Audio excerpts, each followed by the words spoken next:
Phoenix, it's time for Saturday night soccer and dollar beer night. Phoenix Rising takes on San Antonio under the lights Saturday, April 26th at 7 p.m. And you know what that means. Dollar beer night is back. Enjoy 16-ounce Modelo for just $1 as Rising battles a Western Conference rival. Tickets start at just $15. Get yours now at phxrisingfc.com. Cold beer, fierce rivalry. Don't miss it. If you know, you go. At Superstar Car Wash, we're proud to have over 550,000 members. Be in the know and try what everyone loves today. Text SuperAZ to 27800 to get 50% off our best wash. Terms and conditions apply. Welcome to Disneyland. Get excited to join the Disneyland Resort 70th celebration. Because it's not a celebration without you. With all the decor, the new character outfits, and dazzling shows. Everyone's excited to join. Delight in special 70th experiences, like an all-new World of Color show. The returning favorite, Paint the Night Parade. And so much more. The fun starts May 16th, 2025, only for a limited time. So come join us for this once-in-a-lifetime celebration with a special ticket offer as low as $100 per day with a special 4-day, 1-park-per-day ticket. Total price $400. Valid May 16 through August 14, 2025. Park ticket and reservation required. Visit Disneyland.com/70 ticket offer for details. Offering subject to capacity restrictions and change without notice. It starts with a simple order. A cold Dos Equis dressed with salt and lime. But for the salt clinging to the bottle and the lime perched on top, this is the luckiest of unions. As if the universe has swiped right, pairing flavors together with a crisp Dos Equis. This is refreshment designed by fate, blessed by destiny, and served by bartenders. Enjoy Dos Equis responsibly. Copyright 2024 Dos Equis, imported by Cervezas Mexicanas, White Plains, New York. As a business owner, you wear a lot of hats. One minute you're ordering today's inventory, and the next you're planning tomorrow's expansion. It's complicated, but your business credit card should be simple.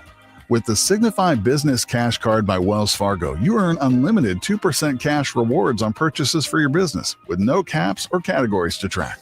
Signify Business Cash, the deliberately simple business credit card. Learn more at wellsfargo.com/signify. Terms apply. AM 1060 KDUS Tempe Phoenix and KSLX HD2 Scottsdale Phoenix.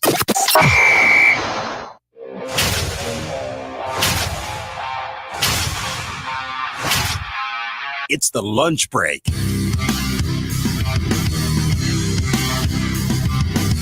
The Cardinals get their guy last night, but the work has just begun. 2 more days of the NFL draft in front of us. Welcome into the Friday edition of the lunch break here on KDUS AM 1060, streaming on the KDUS AM 1060 app, and you can watch the show on our YouTube channel. Chris Schubert with you for the next 2 hours.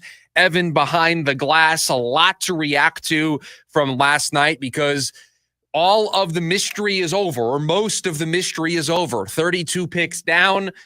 6 more rounds to go, more picks for us to dissect on Monday, but it was all about what the Cardinals did with number 16 overall, and I think they, for the first time in the Monty Ossenfort era, went for substance over sizzle. Time for our top story of the day. It's the Daily Special. You saw the way the board was beginning to fall. Some of the names that we discussed here on the program. Kelvin Banks, gone. Michael Williams, gone. Tyler Booker, I said I wouldn't take him at 16. Jerry Jones in Dallas said, hold my beer. Here you go. We're going to take him at 12. Just name after name after name. Kenneth Grant off the board. What were the Cardinals going to do with the 16th overall pick? They decided to go with the defensive tackle at Ole Miss, Walter Nolen, with the 16th overall pick. One of the guys they brought in on a 30 visit. That should have been a dead giveaway. But more importantly, I think the Cardinals went for substance over sizzle. This is not a sexy pick. This is not a pick that's going to get everybody super excited like the last couple of years. And when I say substance over sizzle, Don't mistake that for me thinking that they made the wrong pick last year or that they made the wrong pick in 2023 when they took Paris Johnson Jr. But let me explain what I mean by substance over sizzle. The first year, a lot of sizzle. Why? Monty maneuvering in his first draft, trading out of 3, then trading back up and making sure that he landed his guy in Paris Johnson. The sizzle of maneuvering, the sizzle of those draft night videos of him working the phones and getting everybody excited of the new GM in town. There's a new sheriff in town for the Arizona Cardinals, and he is not afraid to be bold. He is not afraid to be aggressive. He is not afraid to make moves. And we were all excited, not just because the Cardinals got Paris Johnson Jr., but the way they went about it. You felt like there was an adult in the room. You felt like, because the Steve Keim era didn't necessarily end on a good note, you felt like there was somebody in control who lived, breathed, was excited for this moment and was willing to wheel and deal, and everybody just loved what they saw. Sizzle. Everybody loved the optics. Everybody loved those videos that came out after the draft of their GM wheeling and dealing on the phone, offering trade packages back and forth, hanging up the phone, calling another GM and working the phones on draft night. Everybody loved it. Sizzle. Good player, 5-pillar position, but sizzle. Last year, wide receiver Marvin Harrison Jr., the entire board available to the Arizona Cardinals. They are not a team that was going to be in the quarterback race. The entire board available to them. They went with Marvin Harrison Jr., whose name provides sizzle, whose position provides sizzle. And yes, while it is a 5-pillar position, again, sizzle over substance. This year, not picking inside the top 5, not picking inside the top 10, there was really not a big opportunity for sizzle. You had to go substance. And the Cardinals, they went substance. They took a defensive lineman. They took a trench player. They took somebody that many fans probably didn't watch a lot of Walter Nolen like they did Marvin Harrison Jr., didn't watch a lot of Walter Nolen like they did Kyler Murray when the Cardinals took him number 1 overall.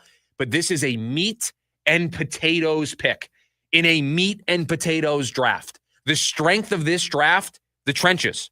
Look at the results last night, 1 through 32. See how many people along the offensive line, the defensive line, and the edge position went last night. Meat and potatoes, substance, the trenches, the lines, where you win and lose football games. And the Cardinals, they sat back. They let the board come to them.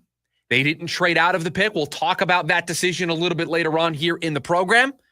And they comfortably took one of the best defensive line prospects in this draft class. Again, no sizzle, not flashy. They didn't trade back into the first round like the Giants did to take Jackson Dart, right? They didn't do what the Jags and the Browns did inside the top 5. That surprised us all. That trade that the Jags made to move up and get Travis Hunter, they didn't have any sizzle like that.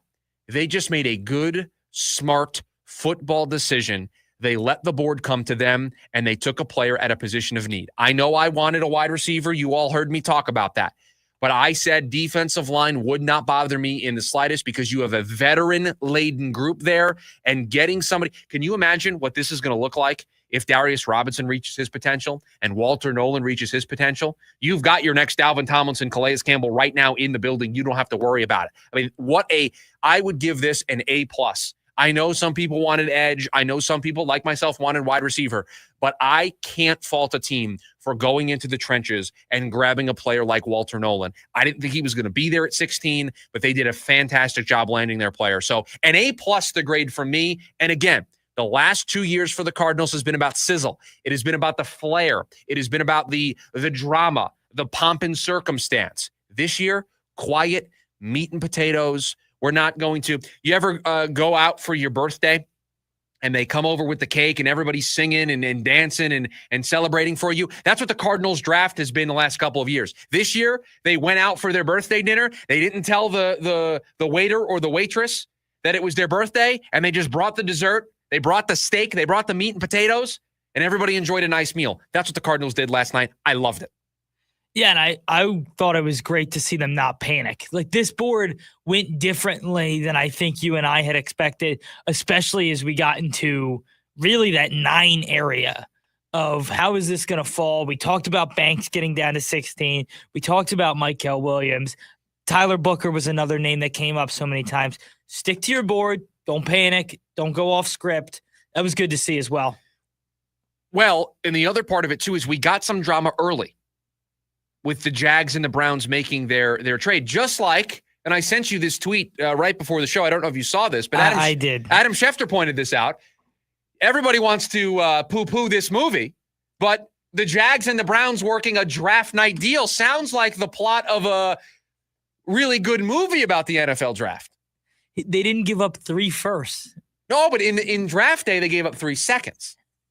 It was 3 seconds to give up the first round pick. Again, I thought, Sonny Weaver got good value in that trade, but it life imitates art, which was the way Adam Schefter wrote the tweet. I thought that was funny. But you saw early on the chaos. You saw early on the drama, the spectacle that is the NFL draft. Jacksonville, they wanted to keep the draft, quote, electric, and they certainly did by giving up what they gave up to move up to number 2 to get Travis Hunter. The Browns moved down, and the Browns then are the spot. Everybody thought Mason Graham to the Jags at 5 was a lock for the longest time.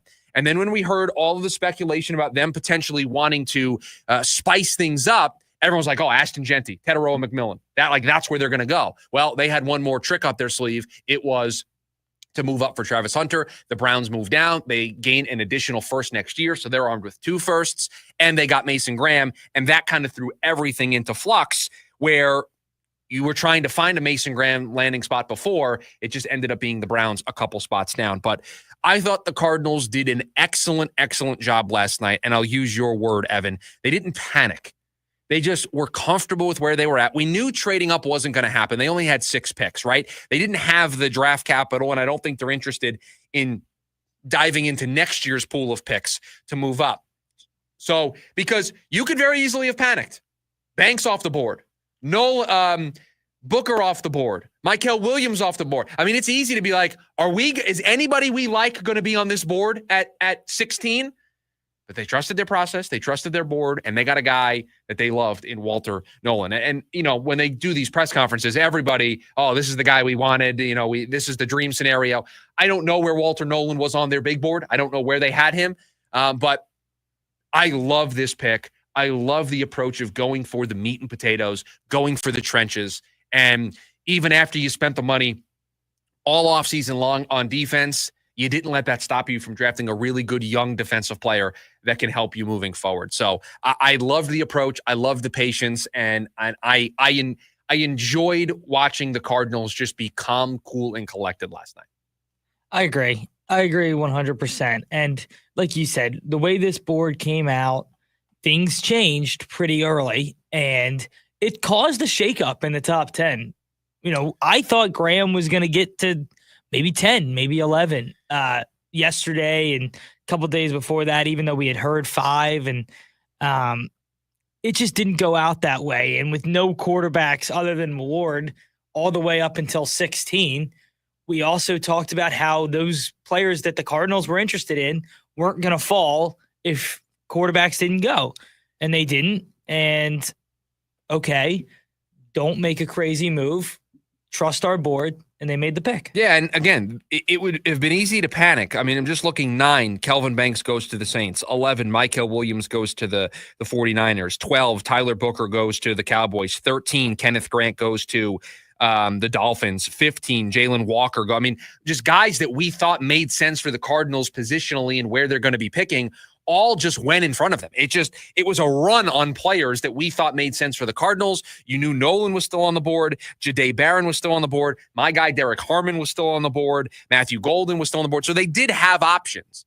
But they stayed in their spot, and they made what I thought was a really good selection. And again, for the first time since Monty has gotten here, I thought he went more for substance. Just a nice, easy, laid-back, calm, cool, collected approach, not looking for the buzz, the headlines of wheeling and dealing in year 1 and then taking the top wide receiver in Marvin Harrison Jr. And again, just taking Marvin Harrison Jr. on its own generates headlines because of who his dad was or who his dad is. So that was the sizzle the last couple of years. Just good old-fashioned meat and potatoes. Give me a guy that's a disruptor in the middle. Give me a guy that's going to be an absolute just fiend up front. Just is willing to go to war and is just going to go to battle every single rep. Now, there are questions about Nolen's love for football. I know, though, that there was some concerns about that. I get it, but you'd have to think the Cardinals weeded those concerns out during their 30 visit, during any other time they've talked to him, during their background work here. They feel really comfortable in the job that they've done. So I'd give it an A+. I really liked the job that they did last night, to just be patient, let the board come to them, and then land a player that makes so much sense for what they're trying to do and what their identity is as a football team under Jonathan Gannon. So an A+ here. You want to give a grade? I'll give him an A. I think A is fair. Harsher grader than I am today. Yeah, all right. I mean, I'm not a huge draft grade guy. Oh, well, then you picked a bad day to be on the program because this leads right into my tease. No, but it's hard. It's hard to give a draft grade for a guy who's never played. Like, I don't know who's going to quit. Like, who's not going to show up. I mean, but you understand, right? You understand that the reason why we do draft grades. I'm a huge nerd. Like, that's just what we do. Like, yeah, we overreact to everything. What draft grade did you give Isaiah Simmons? Like, this guy can do it all. You know what? That's a great question, because I think I was on the air when Isaiah Simmons got drafted. I don't remember. I probably didn't love it. Really? Just my guess is I probably didn't love it. I watched that kid at Clemson and was like, this guy's generational. But I could be wrong. I could be just making it up to try to make myself sound better. Yeah. My claim to fame in sports radio here in this town is I was on the air saying before it was trendy to do so. Okay. The Suns should have taken Luka Doncic #1 over DeAndre Ayton. And I was shouting it from the mountaintops, rooftops. I mean, anywhere I went, I will, this will be a nice little bow we'll tie to this story. At the time, when the draft lottery happened and the Suns got the #1 overall pick, I created a little shrine at my desk. I had a picture of Luka, and I had a Post-it note underneath. And you know what it said? What did it say? It said, Luka no matter what. Just like in the movie Draft Day, it was Vontae Mack no matter what. I had a little Post-it note under my desk to constantly remind myself of where I stood on this. Luka no matter what. So my draft analysis is pretty good here, pretty solid. So I'm going to give this one an A+. Speaking of grades, you heard what we had to say. How about what the national perspective is on what the Cardinals accomplished with the number 16 overall pick? We will do that next year on the lunch break. KDUS AM 1060. The Varsity Sports Show with Vince D'Alessio is your hub for everything high school and college sports. Join Vince and friends as they give you the full picture on student athletes and where they're heading. Live interviews with coaches across the valley. Asking some of the tough questions. Varsity recaps and in-depth interviews with tomorrow's sports stars.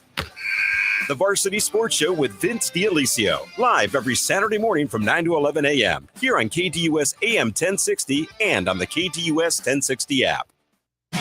Judas Priest. And Alice Cooper. No, Mr. Nice Guy. The Metal Gods. Judas Priest. The godfather of shock rock, Alice Cooper. October 22nd, Talking Stick Resort Amphitheater with special guest, Corrosion of Conformity. Get tickets now at livenation.com. Presented by 100.7 KSLX, part of the America First Credit Union Concert Series.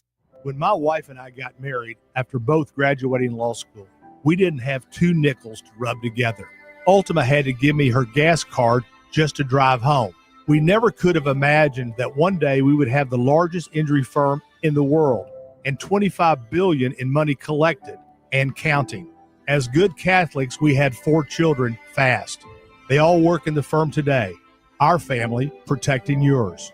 I'm John Morgan of Morgan & Morgan, but our greatest gift was years away, grandchildren. Today we have 6 and counting. It's the greatest joy that we have ever experienced. I think about them all day long. Our family promises to protect your family should you need us. Call us. It's easy. Visit forthepeople.com and make sure you hug your grandchildren. God's final gift to us. Morgan & Morgan, for the people. Injured? Dial Pound Law or visit forthepeople.com for an office near you. The savings are heating up at Scottsdale Mitsubishi, just off the 101 in Indian School. Right now, you can lease a brand new 2025 Mitsubishi Outlander for $0 down, 0 security deposit, and 0 first month payment, and 0 due at signing. Come see us at the Scottsdale Auto Show or go to scottsdalemitsubishi.com to check out our current selection of inventory not affected by future tariff changes. The name to remember, Scottsdale Mitsubishi. Scottsdale Mitsubishi, another Mark Auto Group dealership. Jim Rome here with your Rome Report. Given how hard I've gone on the Dallas Mavericks for trading Luka Doncic, it's only fair to give credit where credit is due. The Mavs picked a great time to play a great game. I'm talking about that beatdown they put on Sacramento in their own house last night in the play-in game.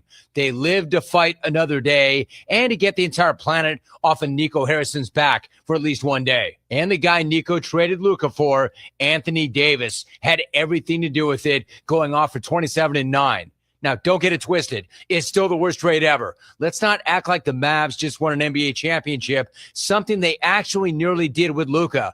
But nice to see AD jump out of his street clothes and contribute to the cause. As for Sacramento, how do you completely no-show in a play-in game in your own building? If you're going to do that, why do you even have that beam? It's not like you have any reason to ever light it. I'm Jim Rome. O'Reilly. Need a little help? O'Reilly Auto Parts can help.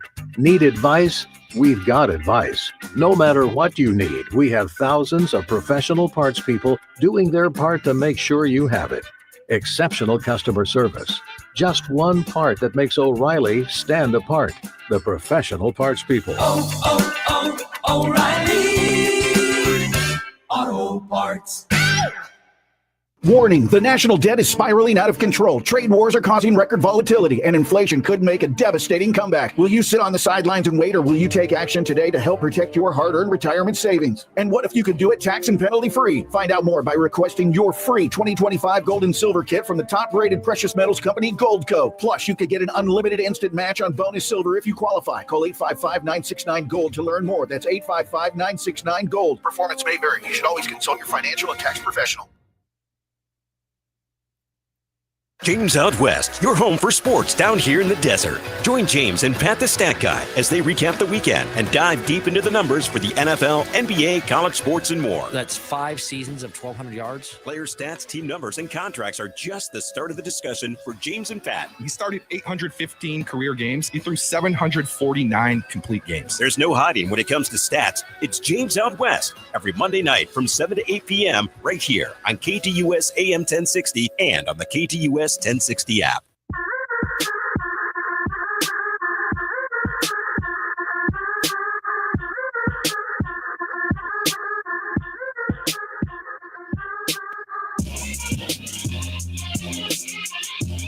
Bunch of different ways for you to get involved with the program here today. The phone number, 480-864-1060. You can also join us over on the YouTube channel. Just search KTUS AM 1060. Join the live stream, and you can chat over there as well. We gave high remarks to open the program for what the Cardinals were able to do with drafting Walter Nolen with the 16th overall pick. But enough from us. What was the national perspective? Well, we'll start with CBS Sports. Pete Prisco gave it a B. Quote, he's a good inside player who will team with Calais Campbell and Dalvin Tomlinson to give them upgrades inside on a line that needed it. Nolen has big-time ability, but he needs to be more consistent and dedicated to the craft, end quote. So a B-plus there from Pete Prisco over at CBS Sports. The grades over at PFF were not letter grades. So I don't know what should we do with this? Do we count these? They're not letter grades. I think you have to. I mean, I'm going to share it with everybody. You have to touch on it. But as I'm reading some of these, I've decided what I think each one is. Okay. But it's not like there's not B plus. No. Like I'm just going ABC. So elite, which is their highest that I've seen, is A to me. I'm glad you brought that up because that's exactly what they gave the Cardinals pick of Walter Nolen was elite. And then very good is B plus. Right. This is not hard, everybody. And Can then we just get on the same average page? is B minus. They're just grades. They're letters. We've been doing this since you got the first grade. It's A through F. Then there's average, which is C. Don't try to reinvent the wheel, PFF. I love you. I love what you're doing. You don't just put a letter on it. I don't mind the above average now we've added good. See, now I'm confused. See, there you go. Well, they gave the Cardinals elite for the Walter Nolen pick. Quote, the Cardinals add another extremely talented player to amplify their defensive front. As a plus run defender, Nolen earned the second highest PFF run defense grade in the FBS this past season. The seventh ranked prospect on the PFF big board will instantly upgrade an Arizona defense that ranked 27th in EPA allowed per rush in 2024. So elite, so a B and elite so far are our two grades. So Yahoo Sports, Charles McDonald, the staff writer over there for Yahoo Sports. Let's see. How is he going to do this? B plus. All right, we got back to letters. Walter Nolen, a B plus. Quote, the Cardinals got a lot more disruptive with this pick. Walter Nolen has all the upside in the world to be an impact 3 technique at the next level and has a higher floor than Robert Kimdichie, the last Ole Miss defensive tackle they selected in the first round. You know, I just want to stop us right there. I didn't need that reminder today. I didn't need the reminder of the Robert Kimdichie pick. That not something I wanted to start my morning with, okay? Just a complete kick him in the gut. Yeah. Like there was no reason to put that in there. Right. Don't put that on Walter Nolen. It's a long time ago. Nolen's play is a bit streaky, but the big play potential with Nolen is here in droves. So a B, an elite, a B plus. We'll go to the ringer. It's the last one that I have here. They gave the Cardinals a C. Quote, the Cardinals keep building in the trenches, grabbing a twitchy, gap-shooting lineman in Nolen. Former Ole Miss star has excellent traits and brings plenty of upside, but he plays like a bull in a china shop a little too often. He's not consistent in his pass rush plan, too frequently popping up off the snap and getting washed out of the play. This is a bit of a reach by my board, but if the Cardinals can develop him and get him to play with more discipline, they could have a very productive interior rusher on their hands. So the lowest grade that we've seen so far came from the ringer. Danny Kelly gave it a C. So a B, elite, B plus, a C. I gave it an A plus to start. I have more in the PFF line of thinking. I think this was such a good selection by this team. They didn't get distracted by where they spent money in free agency. Sometimes you'll see teams, and I've fallen victim to it. You look at the way a team spends in free agency, and you go, oh, they spent a ton of money on the offensive side of the ball in free agency. They're going to go defense in the draft. Or they spent a ton of money on defense in free agency. They're going to lean towards the offensive side of the ball. What good organizations, what teams that have good process do is they trust their board. They trust the way things fall. And for the first time since being here in Arizona, the Cardinals had to watch the board fall to them. Last year, they didn't have to watch the board fall to them. 2 years ago, they didn't really have to watch the board fall to them. And when it did fall to them, they made a bunch of moves and they maneuvered around a little bit. This was a year where 15 teams were picking in front of them, 15 opportunities to blow up their entire draft plan. But if you have a good process, if you believe in your scouts, if you believe in your evaluation method, then you just are very comfortable letting the board fall to you. And I don't care that I spent money on Josh Sweat and Dalvin Tomlinson and Calais Campbell in free agency. I don't care that I allocated a lot of my resources. Is this the best player on my board? Is this player a fit for who we want to be as an organization? Fine, send in the card. That's what I loved so much about last night. They did not get hung up in what they did in the offseason and what they did in free agency. They understood this defense needed a massive overhaul. It cost them a number of games in the second half of the season not being able to get after the quarterback. It saved their bacon at the start of their nice 4-game winning streak. The way they played on Monday night against the Chargers, the way they played against the Jets and the Bears, their defense was really solid. But in the second half of the season, when the offense was kind of struggling, defense needed to make some stops, they weren't able to do it. They understood they needed to get better getting after the quarterback. And we said all offseason long, before anything was changed about the Cardinals roster, this was a team that was going to take swings everywhere and anywhere to upgrade on that side of the ball. And you have seen that plan go into effect. They spent big in free agency. They used premium draft capital. Their most premium draft asset, the 16th overall pick, they used it on the defensive side of the ball. They understood we're good in the secondary. We're good.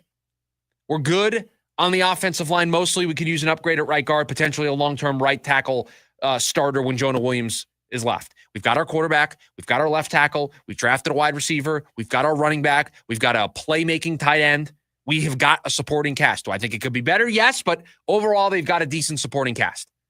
And so they invested in the defensive side of the ball at every turn this offseason. And I love it because that tells me that they saw what we saw in the second half of the season, that they just had no juice up front, nothing. Guess what? It's going to be almost impossible to not have juice up front. Josh Sweat, Dalvin Tomlinson, Calais Campbell, Darius Robinson, and now Walter Nolen. And don't be surprised if tonight that there's an edge rusher that joins this group. That's exactly what I was just about to say. There could be another edge rusher coming in the second or third round. We talked about it through and through all the last couple of weeks. This is a deep class at defensive tackle, at edge, all across the defensive front. Wouldn't be surprised for them to add more depth maybe today, certainly tomorrow. I like this pick. I think when you circled last year and asked what was their biggest draft need, what was their biggest hole, you would have said defensive front. And there was no dancing around that, no sugarcoating it. That was it, period. They attacked it. They added edge, they added defensive tackle in free agency, and you continued to build on it in the draft. This was the pick. Whether it was Walter Nolen or an edge rusher or Harmon, who you liked, or if Grant got there, we talked all the time about a defensive tackle, and they made the pick and they didn't panic. Yeah, and listen, the other thing too is we discussed Will Johnson. Will Johnson's still on the board, right? We discussed Josh Simmons, right? It took until the last pick for him to go, right? Jahad Campbell was another name that we invoked. The injuries were a question there. He slid a little bit because of the injury profile. I shouldn't say slid, but just teams were a little uncomfortable with taking him because of those injury questions. And then it reached a point where there was teams that were comfortable with that injury profile. The Cardinals did such a nice job just being patient, allowing the board come to them and making a really good selection. And we're going to talk in hour number 2 of the program here today of what the task should be tonight. We're going to kind of reset and tell you where the board is at, players that stand out to us, because you mentioned the edge group, Evan. There are some great edge names that did not go in the first round last night that could call Arizona their home if that's a direction the Cardinals wanted to go into. Over on the KDUS AM 1060 YouTube live stream, John, one of our regulars over there, after I did the tease for this segment, said, trying to avoid the Diamondbacks 2 days of folds. Oh, no. Trust me. We can't avoid that for too long, because when we come back, defensive miscues, bad offense, and another night where the bullpen just goes sideways. A tough series loss for the Diamondbacks. We will talk about it next. The lunch break, KDUS AM 1060. Attention all clones. The Jim Rome Show is here for you every day here on KDUS AM 1060. Lots to get done. Welcome to the program. Listen in as Rome dives into the biggest sports headlines of the day. From final scores, player contracts and trades, team prospects, and even a spicy take or two. The Jim Rome Show, 1 to 4 p.m. every weekday here on KDUS AM 1060. That's the trick. Online at KDUS1060.com and on the KDUS 1060 app. Breaking Benjamin. And 3 Days Grace. Live. October 8th at Desert Diamond Arena with special guest Return to Dust. Get tickets now at livenation.com.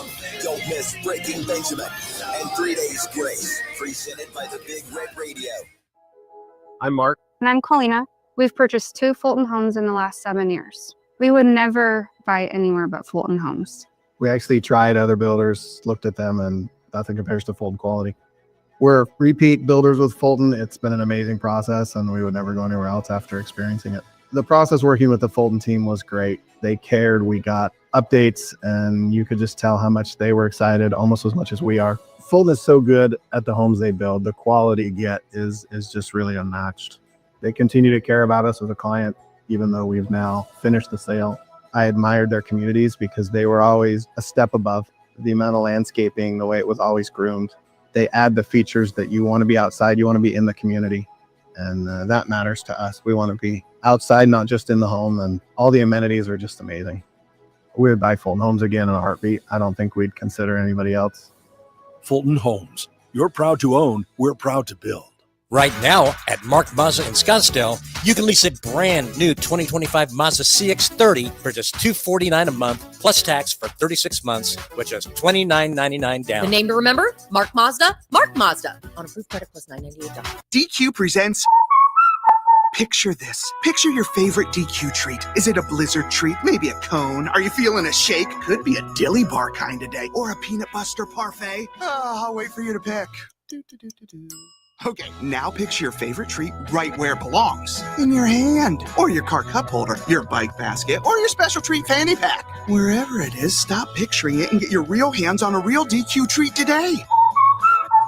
Only a DQ. Happy tastes good. Struggling to pay your energy bill? At SRP, we're here to help. Whether you need immediate financial support or tips to lower energy costs, we're here 24/7. Visit srp.net/help or call 602-236-8888. At Scottsdale Mitsubishi, you can lease a brand new 2025 Mitsubishi Outlander for $0 down, 0 security deposit, and 0 first month's payment and 0 do-it signing. The name to remember? Scottsdale Mitsubishi. Scottsdale Mitsubishi. Another Mark Auto Group dealership.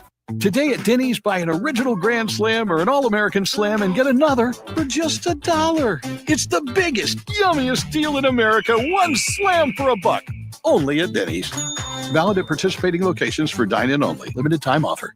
Ready to tackle each morning with the best sports information coming at you? I'm going to take a logical approach. Get that weekday mornings on KTUS AM 1060 from 6 to 9 a.m. with the Dan Patrick Show. Dan Patrick, the Danettes, sports icons, sports legends, celebrities, poll questions. The Dan Patrick Show has it all. It's a crapshoot. Be sure to lock your dials to AM 1060 or 100.7 HD2 from 6 to 9 a.m. Mornings just got better. This story is about us.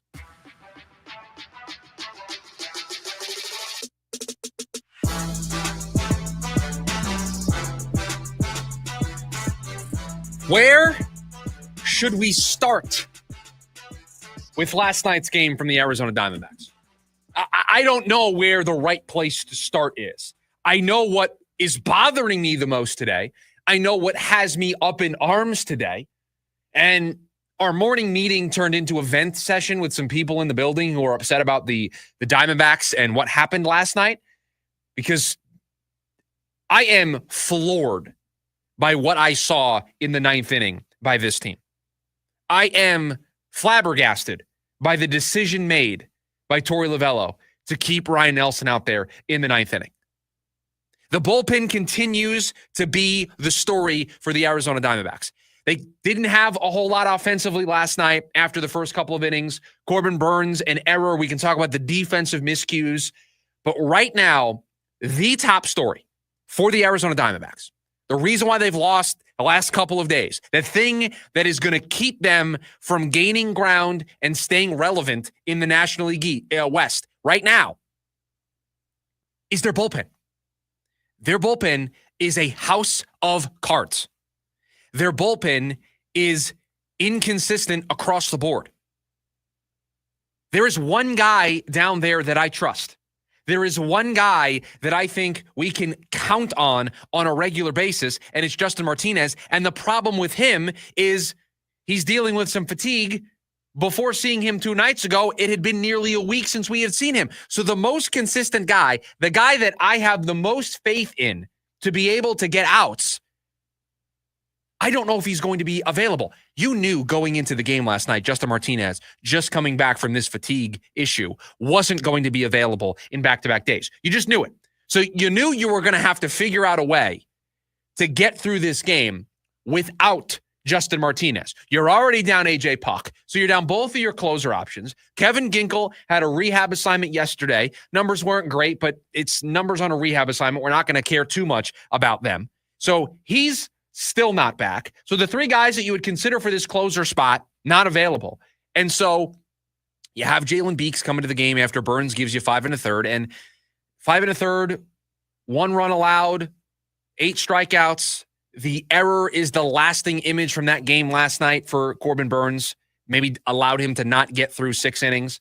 Would I say it's vintage Corbin Burns like we asked for yesterday? No, I wouldn't say it falls into that bucket. Was it better? Absolutely. I think his last couple of starts, the arrow would be trending upwards for Corbin Burns. So you go to Jalen Beeks. He gets hit by a comebacker. He has to leave the game. And so now you turn to Ryan Nelson because, let's face it, you've taxed your bullpen a lot recently. You've asked a lot out of your pen. Justin Martinez just came back and was available for you 2 nights ago. So you haven't had him. You're already down A.J. Puck. You're moving guys all over the place. I mean, I'm going to pull it up for everybody and tell you in the last 6 days how often they've used all of their bullpen arms, because it's a lot. They have really taxed these guys. Outside of Justin Martinez, who in the last 6 days has pitched once, Shelby Miller, including last night, has pitched 3 times. Jalen Beeks 3 times. Ryan Thompson 3 times. So you're right now, the guys that slide up and become those high leverage relievers in the absence of Puck and because of the roster moves that you've made are Shelby Miller, Jalen Beeks, Ryan Thompson. Because the other guys you called up, Dre Jameson, I don't know if you want to add high leverage stuff to his plate right now. JP Fireisen, I don't know if you want him in a high leverage situation right now. Juan Murillo, I thought has been solid, but a young player that you called up, do you want to put high leverage stuff on his plate? So everybody moves up an octave, moves up a step on the ladder. And so it's Miller, it's Beeks, and it's Thompson who've been asked to do the heavy workload. And I love the decision to ask Ryan Nelson to get you multiple outs on a night where your bullpen is taxed. It's a perfect use for him. And it is a perfect opportunity to maybe save your bullpen. But you get out of the 8th inning, you have a 4-3 lead. Why is Shelby Miller not in that game last night to close it down? That's your backup closer right now. With everything that's going on, and when Justin Martinez is not available, Shelby Miller is the backup closer option. Is that ideal? No. Is it the way we thought things were going to go when the season started? Absolutely not. But statistically, he has been one of your best relievers. Do you know there are 3 guys in the Diamondbacks bullpen who have an ERA of 0? It's Justin Martinez, who we know wasn't available. It's Shelby Miller, who should have gotten the 9th and started it clean. And the third guy is the guy you just called up, Juan Murillo, who had pitched each of the last 2 days, so wasn't available to go 3 days in a row. Those are the 3 guys that have the best numbers so far this season. A guy who's had 3 appearances, your closer who just came back from a fatigue issue, so you knew he wasn't going to be available. Your best option was Shelby Miller. Why was he not in the game last night? To me, it is a clear case of trying to thread the fine line between winning today but saving yourself for tomorrow. And right now, this bullpen is causing havoc for Torey Lovello as a manager because I don't think he's operating it well. Shelby Miller needed to be in that game last night. You worry about winning today. You worry about tomorrow. You try to win that game. I have a 4-3 lead in the 9th inning.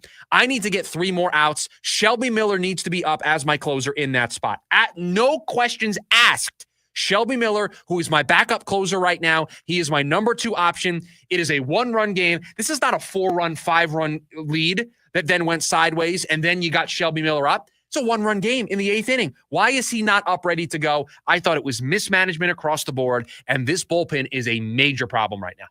Yesterday was on Torey completely. Even if you didn't go to Shelby Miller to start the inning, Chris, you gave up back-to-back singles. You had the opportunity to pull him. You got 1 out in the 9th. If you didn't want to use him, you had 1st and 3rd with an opportunity to pull him and go to Shelby Miller to get the last 2 outs, and you didn't one more time. You waited too late, and you let them tie the game because of your inability to get up. And this team right now is playing losing baseball. Last night they had 3 errors. They didn't make a change in the bullpen. The bullpen can't hold a lead. This is losing baseball, and this needs to be fixed fast if they want to compete in this division and the National League in general. It's the worst problem to have. A bullpen that you're asking to do a whole lot, and none of them are coming through. And the guys that are coming through, like Justin Martinez, and this is not his fault, but there's no way he's available last night. No, he pitched the other night after fatigue. Right, you're dealing with fatigue. The last thing I want to do is he just comes back, hey, dude, can you pitch 2 nights in a row? And again, you don't have an off day. You're playing tonight. So he wasn't available last night. He wasn't going to happen. So you knew when you pulled the car into the parking lot, you pulled up to Chase Field last night, you knew you didn't have Justin Martinez. You knew it. I could have told you this. I could have said this on the air yesterday. Justin Martinez not available. And yet, you didn't have a plan. Shelby Miller wasn't ready and available. And it's not like you couldn't get Shelby Miller up because Ryan Nelson had to face 3 batters. He had done a solid job getting a bunch of outs. So your hands weren't tied. I thought it was a just massive, massive oversight and mistake from Torey Lovello to not have Shelby Miller up and in that game last night. They blew that one. That one's on Torey. That game, you throw in the column of we gave that one away because of a decision we made as an organization. Just a mistake. And I also don't want to put this on Ryan Nelson. I thought he was brilliant for 2 innings. And by the way, 2 guys reached base, both on errors. Both on errors. They did not help him out at all last night. In reality, he got 7 outs in 2 innings. Did you see who made an error last night? Eugenio. Did you see? Did you see who made an error last night? I saw it. I mean, it didn't lead to anything, but the moment it happened, you know what I heard in my head? I heard it. And just because the thing that's going to keep him in the lineup, the thing that's going to keep him around, even if he's struggling, is the defense. And so the ball gets away, and I'm thinking, in the professional baseball system, separate but important groups, the veteran third baseman who is trying to hold on, and the young top prospect who is breaking down the door. This is Lawler Watch. I mean, it was full go last night for me once he made that error, because I'm thinking this is going to lead to a run. We're going to talk about this tomorrow. Luckily, it didn't cause anything, but we may be driving the bus on this, and we're having some fun with it, and I hope everybody can join the Lawler Watch party. But it's now framing everything about Eugenio Suarez, both in the field and at the plate for me. As I think everything in terms of everything is in terms of Lawler Watch right now. And you reach a point where your bullpen isn't doing a whole lot. Your offense outside of one guy. If we were power ranking the guys we trust in the Diamondbacks right now, it's Corbin Carroll and Justin Martinez. Is that it? Perdomo's struggling. Got to get him out of that 2 spot. Probably need to put him back down in his normal role, being the 8-9 hitter, turning the lineup over. I know Pavin Smith's been great. I know Josh Naylor's been great, but trustworthy guys that you know are going to more often than not come through. It's Justin Martinez when he's out there, and it's Corbin Carroll. Like, that's it right now. That's where this team is at. And they gave games away each of the last 2 nights. Last night, it's because we don't have Shelby Miller up and ready. Even if you didn't want to go to him right away, how is he not up and warming in the bottom of the 8th? So when the moment trouble arises, I'm going to my closer. Just a gross oversight last night from Torey. That's how you gave away last night. 2 nights ago, you go into extras because your bullpen blows that, and you, in the 10th inning, get the shutdown inning, again by one of those 3 guys that has a 0 ERA out there in the pen, and then you don't get the run home 4, 5, and 6 in the lineup. These are self-inflicted wounds from the Arizona Diamondbacks over the last 2 days. This series loss is in one big entire self-inflicted wound for this organization. And so now you bring in the Atlanta Braves. You have an ace off tonight. You have Zach Allen, Chris Sale. You got to keep your head down, pedal to the metal, and hopefully find a way to win this series. Because I know it's April. We haven't even turned the calendar to March. Let's get to May, excuse me. Let's get to Memorial Day. I get it. But you check the standings every day. You see how everybody else in the division is playing. You can't fall too far behind, and what you can't have happen, you saw this firsthand last year. You saw how thin the margin is right now in the National League. You see how close this is going to be. We can't get to August and September and say, man, if we only would have just won one of those 2 games against Tampa, if we would have just put Shelby Miller in and got those final 3 outs and won that game. And that's the difference between making and missing the playoffs. You would hate for us to look back on this game. But that's one they just gave away last night, and I thought it was a huge mistake to not have Shelby Miller.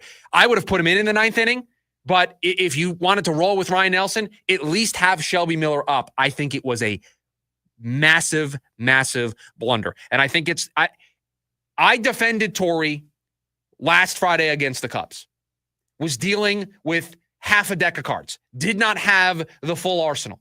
I defended him. I cannot defend this. So if we want to put this on a counter of blunders, of managerial blunders, Throw it up there. It's the first one of the season. It's the first one that really has gotten me ticked off. We'll make that number one of the season. We'll keep track to see how many of them we add throughout the course of the year.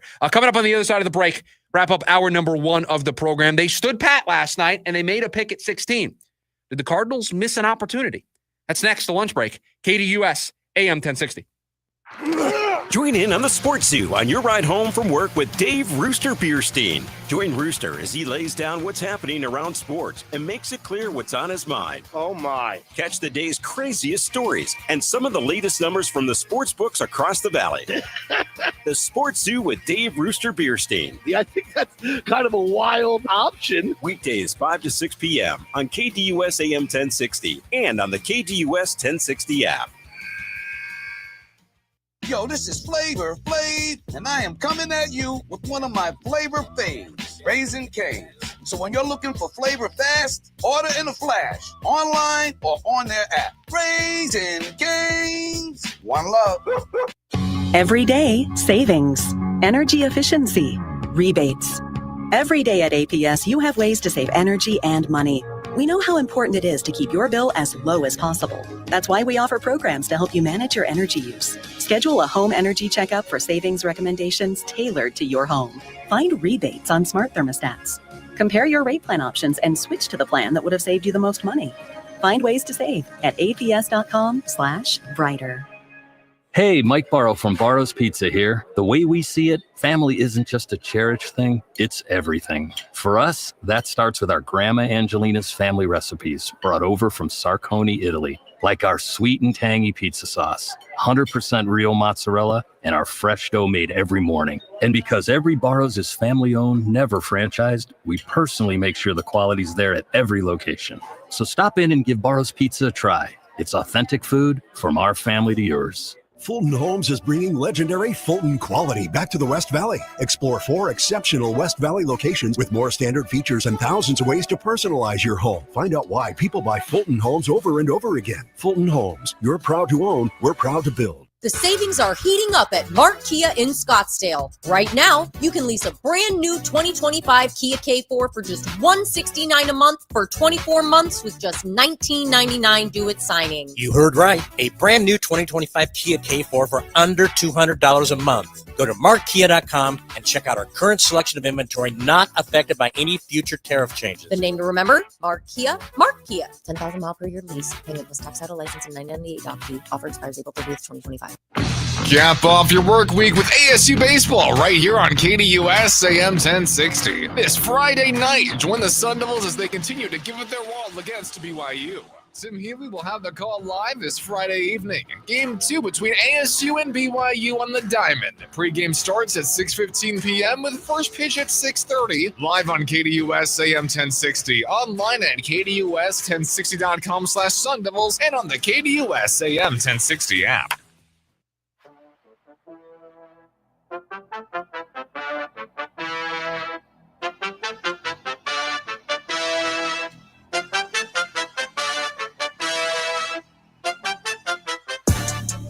I owe everybody an apology.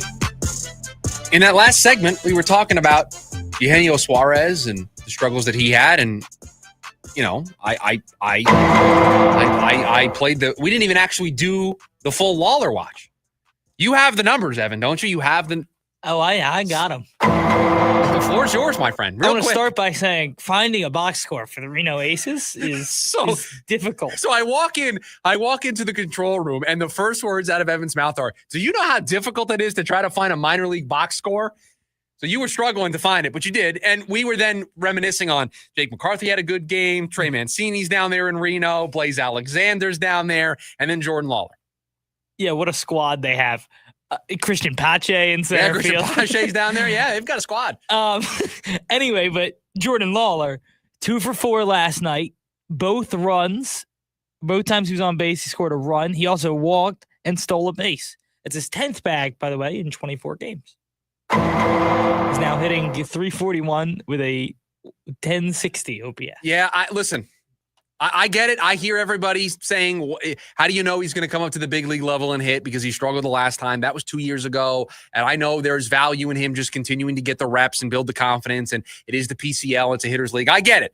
But if you don't think we're paying attention and you don't think we're going to ride this train all the way the rest of the season until he comes up, you don't know. This is your first day on the show, clearly. He was also 19 when he came up the last time. Yeah, it was at the end of the season. They were trying to make the playoffs. There was a lot to that of why he got called up and what they did with him. I think right now we're having fun and we're just kind of. I think we're starting the fire. I don't think it's engulfed yet. We may be having end of May. We may be having this conversation. We may be doing this like every segment. Like it may be a lot. It might bother people that how much we're doing Lawler Watch. Last night, the NFL draft, the Cardinals decided to stay at pick number 16 and make a selection. Took Walter Nolen out of Ole Miss. And Evan asked me a question during the morning meeting. Did they miss an opportunity? With the way the board fell, should there have been more aggressiveness to the idea of trading back and gaining more picks? And I think you just have to look at the way the first round played out to tell you that there wasn't a lot of activity going in that direction. Because let's look at the actual trades that got made last night. We had a blockbuster early between the Jags and the Browns. I can't compare that to anything the Cardinals would have been offered or would have been able to do at 16. That is a unicorn trade that occurred between those two teams. Then the next trade that happened wasn't until 25 when the Giants came back in to get Jackson Dart.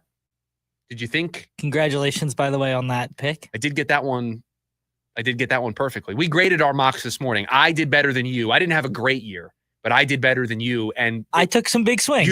And this was your first time doing this, and you admitted to me that you were going to take some big swings, and you took a big swing early inside the top 10 with Jackson Dart going 9. And when you take a big swing, there's big risk, big reward when you do that. 100%. And you took some big swings. I took a big swing with Jackson Dart and with the Giants, but I did it in the back part of the round. Yeah. Felt good about it. So I got that one. So it was fun to do that. And we posted those mocks on the social media account. So that trade happened at 25. Then the Falcons traded a future first round pick. What was that about? What were they thinking? I'm going to give that to you in the leftovers. Okay. And we'll touch on that. Sure. That is an insane move. The Atlanta Falcons. I'll save most of my thoughts for the leftovers. I didn't mean to step on the leftovers story, but yeah, it wasn't great. That'll be my tease. I didn't love it. I didn't love what they did. But so then that trade happens, and then you have the trade between the Eagles and the Chiefs. They made a little swap, 31 and 32. Now, my advice to the Eagles is if you wanted to pick 31 so bad, you should have just lost the Super Bowl. Would have been fine. You wouldn't have to have traded an additional pick. You wanted to pick 31 so bad. Well, the backups tried, but they got to play the whole fourth quarter, Chris, because they built such a lead. Yeah. If you wanted to not have to give up, I think they gave up like pick 164 or something. If you wanted to not give that up, should have just lost the Super Bowl. Would have been fine. That's it. Those are all the moves that we saw last night. So I don't know if there was a missed opportunity because look at who moved up. Jacksonville moved up for Travis Hunter. The Giants moved up for Jackson Dart, but they only moved up to 25. The Falcons moved back into the first round at 26. There was a swap of picks, 31 and 32. Truthfully, I don't think there was an opportunity to trade back. I don't think there was a team. Clearly, Shedeur Sanders is still on the board, and trust me, everybody, we are going to weigh in on that story because I have some thoughts, and I am going to, perhaps I'm playing into the stereotype that I'm going to go after, but we need to talk about Shedeur Sanders and the way it was handled by everybody in the media last night. And so maybe we are perpetuating that by talking about it, but I thought it was handled poorly by those involved. And I didn't even see it. I heard about it and then went back and saw a montage of it, and I thought it was poorly handled by everybody. The other thing I will tell you about trading back is, Steelers took Derek Harmon at 21. Too. And so I had talked about the possibility of trading back, but let's say they traded back to 20 if Denver was willing to come up. That's really as far as they would have been able to go under the assumption that Walter Nolen was a guy Pittsburgh had their eye on. Well, and remember, the board of the players that we threw out there was kind of short at that point. When you get on the board at 16, right? Players that we seriously discussed here on this program that mock drafts had. Walter Nolen, Derek Harmon, Matthew Golden. Like, wasn't a lot of guys. So you can't move down. We said if you get to the point of the draft where you only want to move down 2 or 3 spots, it may be hard to make that move happen. Hour number 1 of the program in the books. We will reset at the top of hour number 2. 2 picks tonight for the Cardinals.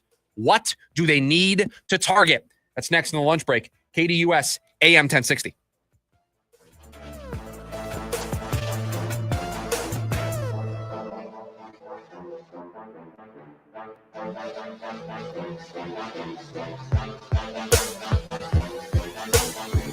AM 1060 KDUS Tempe Phoenix and KSLX HD2 Scottsdale Phoenix. Breaking news, and this one is almost unbelievable. Yeah, it's all about new customers at Bet365 because they get $150 in bonus bets when they bet $5, win or lose. And even better, bonus bets can be used on the spread, totals, and player props. There you have it. Bet $5 to get $150 in bonus bets, win or lose. And see why it's never ordinary at Bet365. 21 plus only. Must be physically located in Arizona. Gambling problem? Call 1-800-NEXT-STEP or text NEXT STEP to 53342. T&Cs apply. Welcome to Disneyland. Get excited to join the Disneyland Resort 70th celebration. Because it's not a celebration without you. With all the decor, the new character outfits, and dazzling shows. Everyone's excited to join. Delight in special 70th experiences, like an all-new World of Color show. The returning favorite, Paint the Night Parade, and so much more. The fun starts May 16th, 2025, only for a limited time. So come join us for this once-in-a-lifetime celebration with a special ticket offer as low as $100 per day with a special 4-day, 1-park-per-day ticket. Total price $400. Valid May 16 through August 14, 2025. Park ticket and reservation required. Visit Disneyland.com/70 ticket offer for details. Offering subject to capacity restrictions and change without notice. At Uline, the prevailing opinion is if you don't live it, you don't believe it. The people at Uline believe in hard work, and they live it by being there 24/7 to answer your call, having 41,000 items in stock, and offering same-day shipping from 12 locations across North America. Business owners, sellers, buyers, shippers, and packers believe it. Uline is the hard-working, dependable source for your shipping and industrial supplies. Visit uline.com. Ghost World Tour 2025.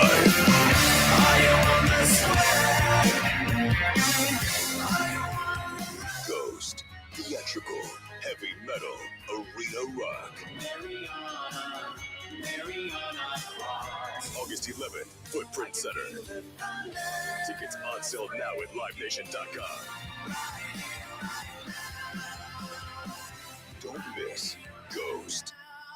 I'm John Morgan of Morgan & Morgan. If you've been injured in a car accident, call America's largest injury law firm. For over 35 years, my mission has been to deliver more for our clients, to deliver more for you. Injured? Visit forthepeople.com for an office near you. AM 1060 KDUS Tempe Phoenix and KSLX HD2 Scottsdale Phoenix.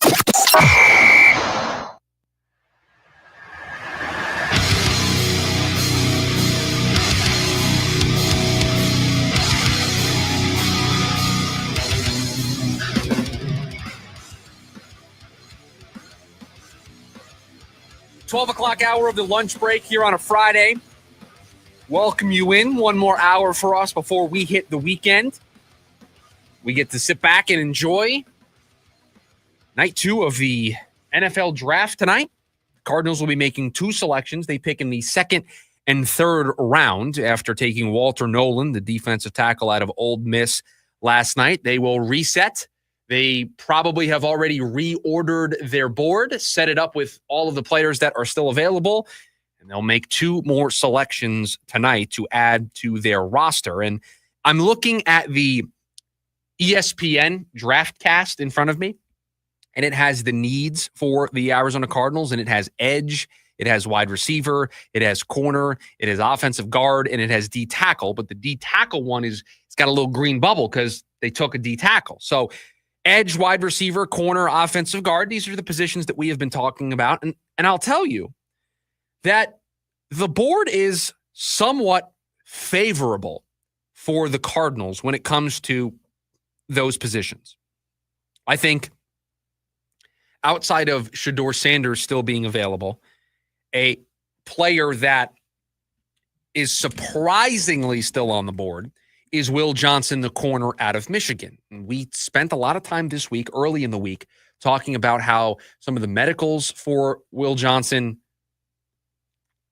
maybe rub some teams the wrong way, worries about his knee and it being a long-term thing, that short-term he's okay, but maybe long-term there are some issues. And you clearly saw a bunch of teams not feel comfortable in round one taking Will Johnson. Mike Green, the edge out of Marshall, is still on the board. The question there, a character thing, a legal thing. There are some sexual assault allegations against Mike Green.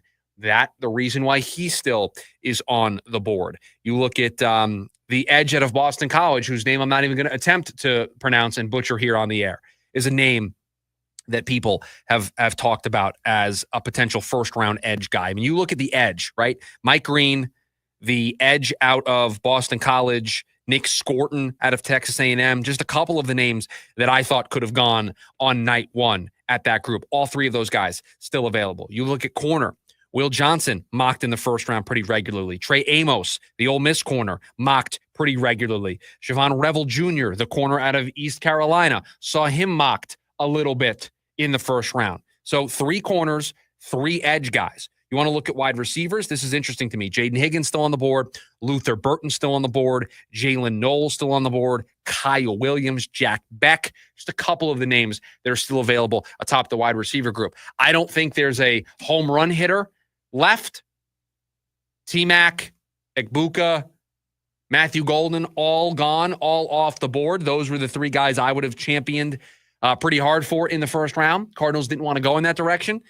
So that's the group that's left for them. If they wanted to take a second or third round wide receiver, I think some of these guys are more projects. And then the offensive line position as a whole is you're going to have to get somebody early, or else you then enter another tier of these guys where the value doesn't meet the second or third round pick. But I will say this. The Cardinals, after taking Walter Nolen in the first round, grabbing themselves a defensive tackle, at least I think they are well positioned with the way the board sits and with the needs that they have. I think there's a really nice chance that when we get to their pick here in the second round, that they are going to be able to land with pick number 47. They're going to be able to land a player at one of those positions. Will Johnson could be there at 47. Do you feel more comfortable with the knee if he's there for you at 47? I mean, could you imagine a world where this team gets Walter Nolen and Will Johnson? Gosh, I think you would be A+. extremely happy. A+, everybody. A+. Don't care about the knee. You get Will Johnson in the second round, I will take that risk. There was a report last night that I read about Will Johnson that teams think his knee thing is chronic. And I'll be honest with you, don't exactly know what that means. Okay, I'll help you here. Chronic just means it just happens all the time. It can be fine, and then it'll pop up. And then it'll be fine again, and then it'll pop up. Chronic, it just means recurring. We went to the same university. They didn't teach you the word chronic there? Mm-hmm. We have a degree from the same place. Chronic. I Never heard somebody say, I've got a chronic back problem? No. I'll tell you right now, though, I got a chronic ankle issue. It's reoccurring. I didn't know it was chronic. And now you've learned something. Yeah. Now you've learned a new word. I'm a huge nerd. Didn't know the word chronic, though. We're learning. You're supposed to be better prepared. I knew that was coming. Yeah, I mean, you're supposed to just know words like that. I'm surprised that you didn't understand the word chronic. I'm not trying to make fun of you. I was just surprised. But yeah, a chronic knee injury. He had surgery on it. He had a scope. It got looked at and taken care of, but it's something that where they think it's going to pop up, right? This is always the fear with guys in baseball usually when they start to have quad or hamstring injuries, that they're going to be chronic and they're just going to constantly pop up, those soft tissue things. You never really fully heal from them. You just now become more susceptible.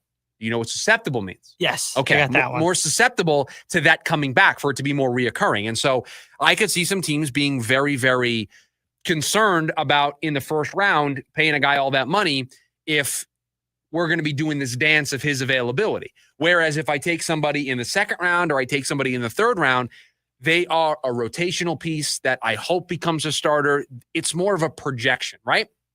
Most of the time in the first round, you want to get somebody that, at least the goal, is a slam dunk. This guy's a starter for me. And then some guys are going to become all pros. Some guys are going to become pro bowlers. Every so often, you're going to get somebody who's a future Hall of Famer. But you're hoping that the floor for a player that you get in the first round is a serviceable to above average starter in the NFL.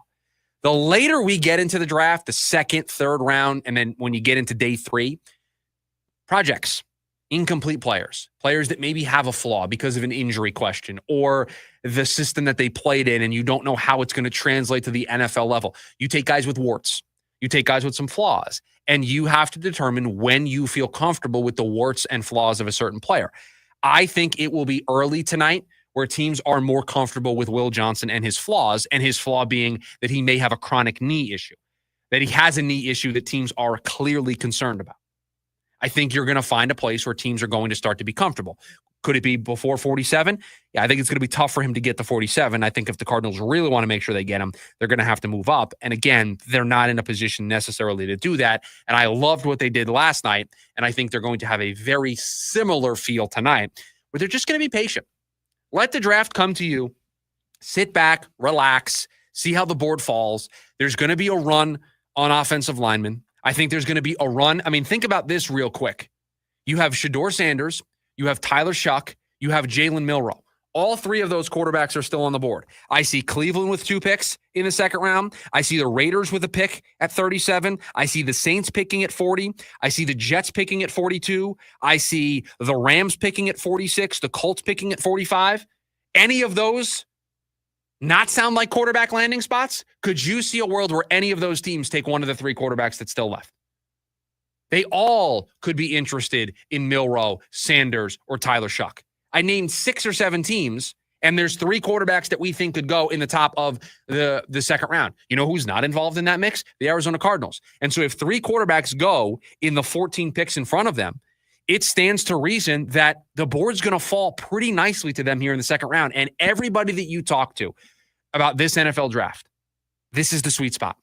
Rounds 2, 3, and 4 are the sweet spot of this draft. So tonight when they pick at 47, when they pick in the third round at 78, the sweet spot of this draft where you can get some starters. And I think with the way the board is set up, with the 3 quarterbacks that are still available, with some of the other position players that I don't think the Cardinals are interested in a safety. I don't think they're interested in Travion Henderson, the running back, the tight end, Elijah Arroyo, who's high up on boards. I don't think they're interested in those players. And so if we see a run on the quarterbacks, a run on the couple of tight ends that are left, a running back thrown in there, the Cardinals are going to be sitting really, really pretty tonight when they pick at 47, and then they'll reset their board again, and then they'll see what happens at 78. But I really like the spot they're in going into tonight. I'm interested to see. The one thing we talked about earlier this week was a report from Adam Schefter that there's going to be a big run on receivers today. Yeah. I'm interested to see if the Cardinals will put their name in the ring there, try and move up at all. I know we talked about them not having many picks, but moving up, if they have to move up, maybe it's 6 spots in the first round to get, or second round to get a receiver. I'm interested to see if they'll be in on that or if they'll just sit back and wait for one of those other guys to fall. If there is a run on receivers, could mean one of the edge guys gets to them that we had kind of talked about. Yeah, I mean, different ways for it to pan out for this team, but the wide receivers that Schefter mentioned in his story are the 2 Iowa State wide receivers, Higgins and Noel, and he also invoked Kyle Williams, the wide receiver out of Washington State. But I think what is an interesting wrinkle to all of this, and I'm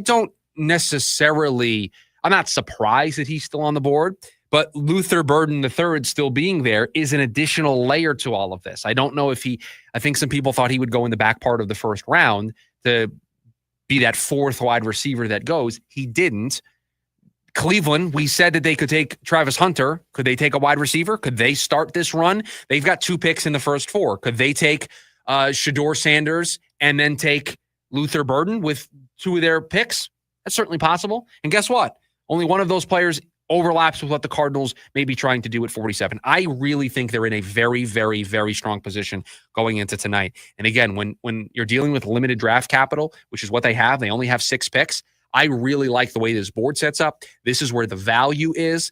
In my past life working in the draft space, we had a phrase for the second and third round. We called these the money rounds, because this is where everybody focuses on the first round. You can get impactful starters for your football team. Just look at the work Monty has done over the last 2 years in second and third round day 2 selections. Starters for this football team found in that part of the draft. And so I think I feel very confident in this prediction tonight for the Cardinals.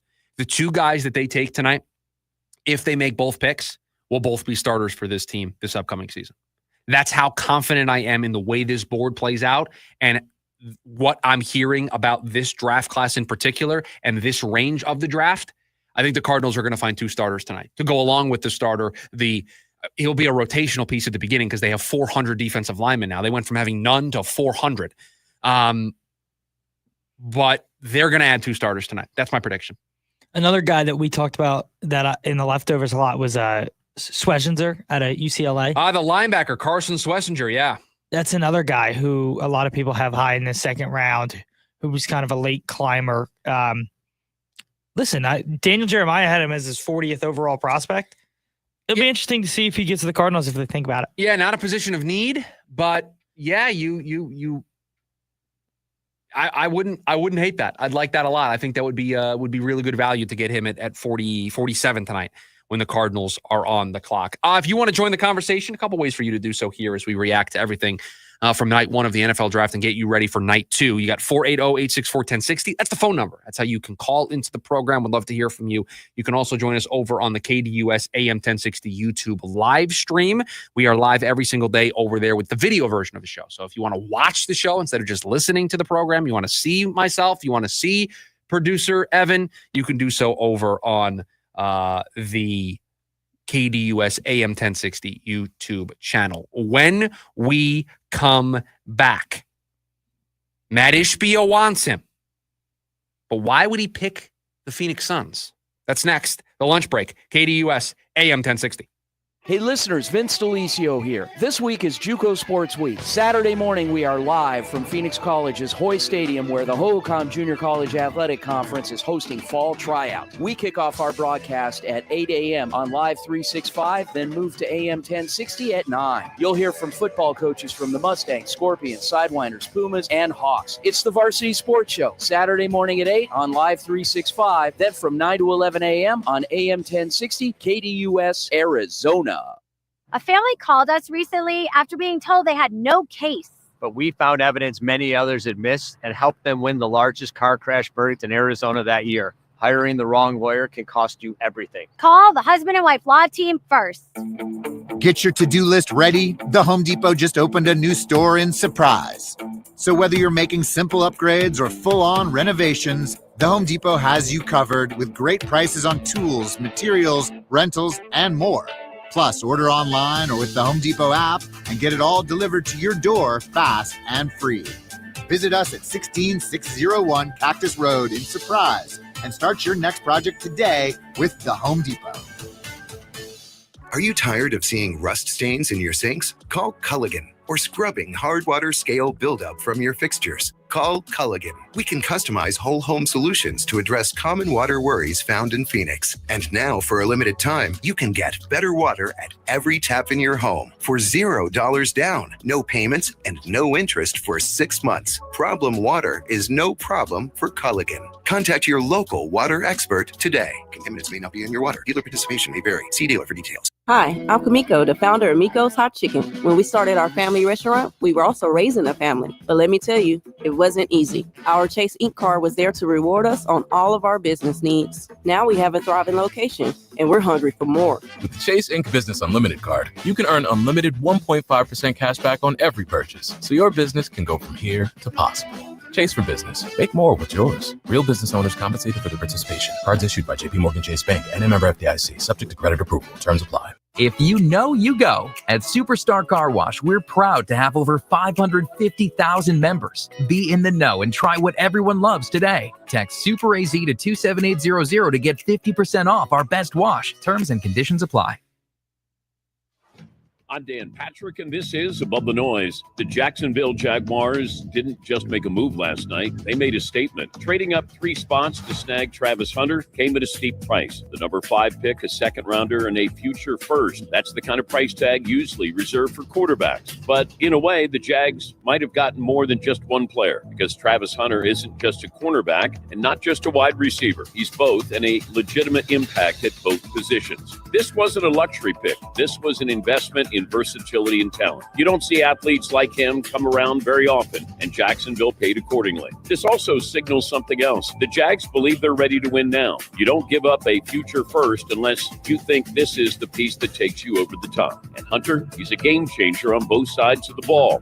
The Jags and Travis Hunter walked away with the spotlight of the 2025 draft.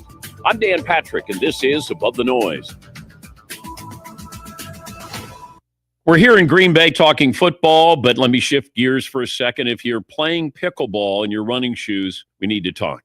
Tyrol pickleball shoes make the only shoe that's truly built for the sport. It's spelled Tyrol. They're not tennis shoes rebranded or cross trainers pretending they can handle the court. Tyrol pickleball shoes are the best. Lateral movement, quick stops, long rallies. You get something special. It's a Vibram outsole that grips hard, a wide toe box for comfort, airflow that keeps your feet cool even when the match heats up. They're tough, they're lightweight, they're so solid on your feet. Every detail is built to help you play better and not just look good doing it. So if you're serious about the game, do yourself a favor. Go to TyrolPickleball.com. Look like a pro, play like a pro with Tyrol pickleball shoes. Draft a pair of them for yourself. You don't need to wait for the commissioner to call your name. Tyrol pickleball shoes. Purpose built for pickleball. The Varsity Sports Show with Vince D'Alessio is your hub for everything high school and college sports. Join Vince and friends as they give you the full picture on student athletes and where they're heading. Live interviews with coaches across the valley. Asking some of the tough questions. Varsity recaps and in-depth interviews with tomorrow's sports stars. The Varsity Sports Show with Vince D'Alessio. Live every Saturday morning from 9 to 11 a.m. Here on KDUS AM 1060 and on the KDUS 1060 app.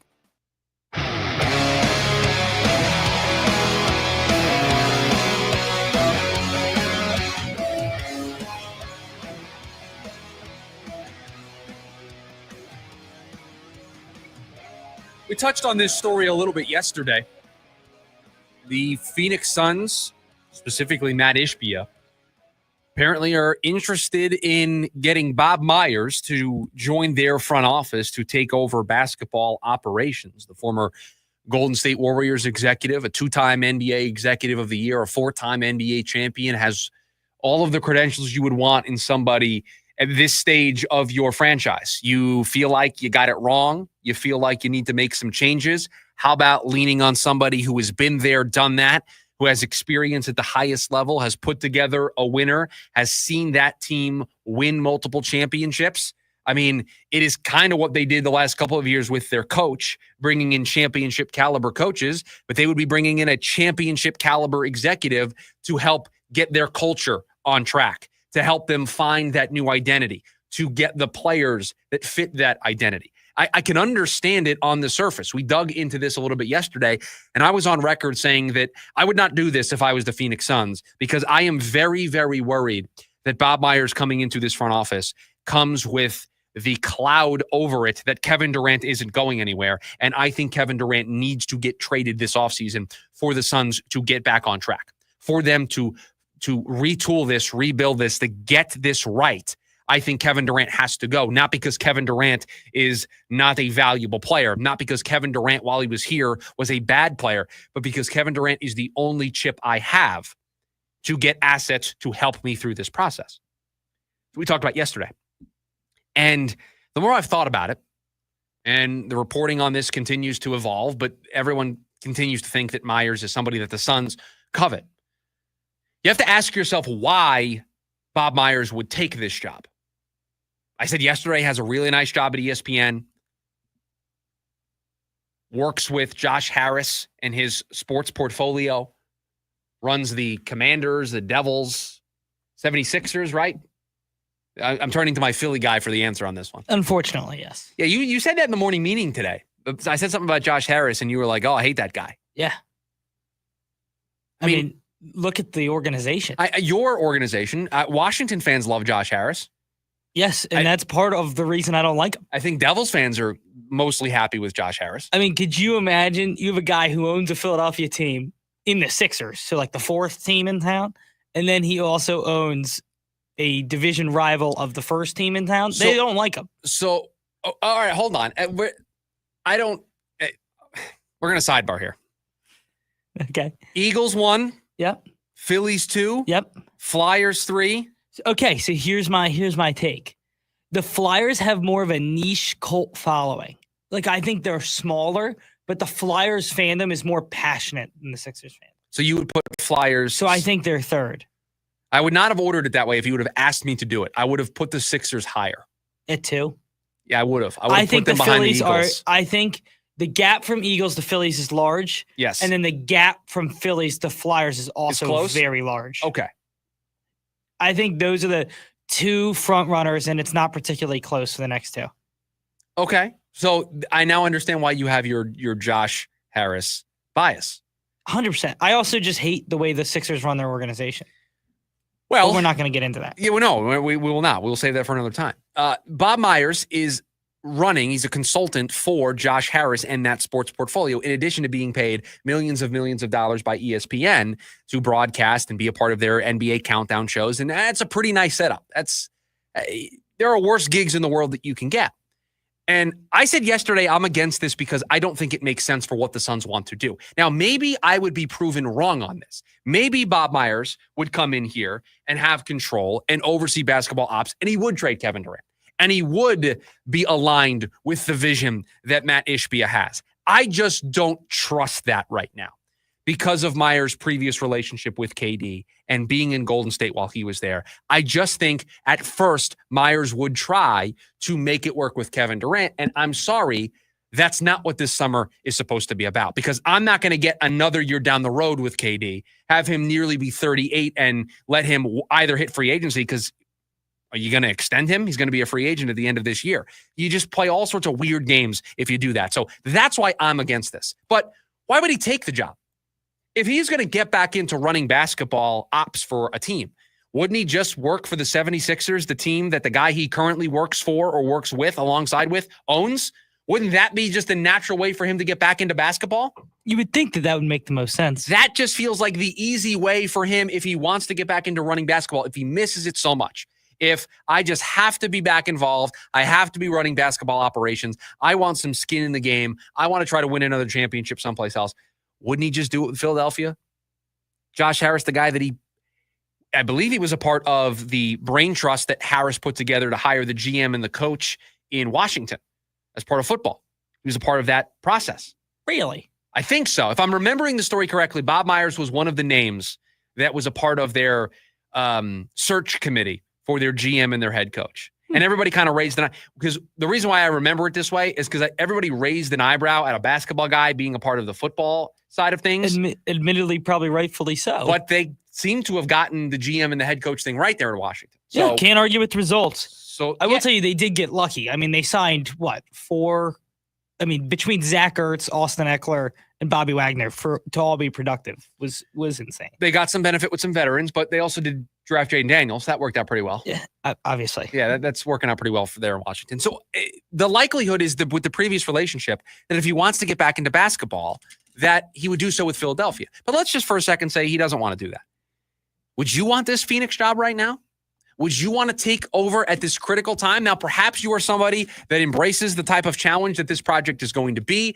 Maybe you are somebody that is excited at the idea of building a team around Devin Booker and is excited about the hard work that that's going to take and the maneuvering in the draft and trading Kevin Durant and maximizing that return. Maybe you're somebody, basketball executive, that is intrigued by that. I just don't think Bob Myers is going to be intrigued by taking over Phoenix. I just don't think this is going to be atop his wish list for jobs. It's a tough job. This is not easy. We have, at best on this program, said 2 or 3 years for them to turn it around. And if you get any of these steps wrong along the way, you may be looking closer to 5 to 7 to get yourself out of this mess, if not longer.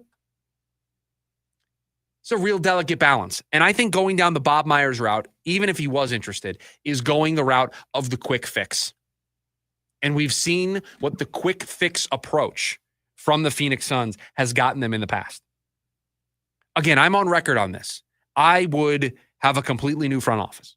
I would not extend James Jones. I would let his contract expire in June, at the end of June when it is up. I would bring somebody new, a fresh voice, a fresh vision. And again, Bob Myers, I think, if he's going to come back, he's going to try to win now, going to try to win right away. He's not going to be willing to invest the time into building and taking the 3 years that it might take to win. I just don't think he's going to be interested. I want somebody who has been the architect or was an assistant GM and was an architect of a roster, perhaps maybe in Oklahoma City, perhaps maybe in Boston, perhaps maybe in Cleveland. Those are the teams right now, Houston, that I would tap into if I was going to bring somebody new in. That's how I would approach this.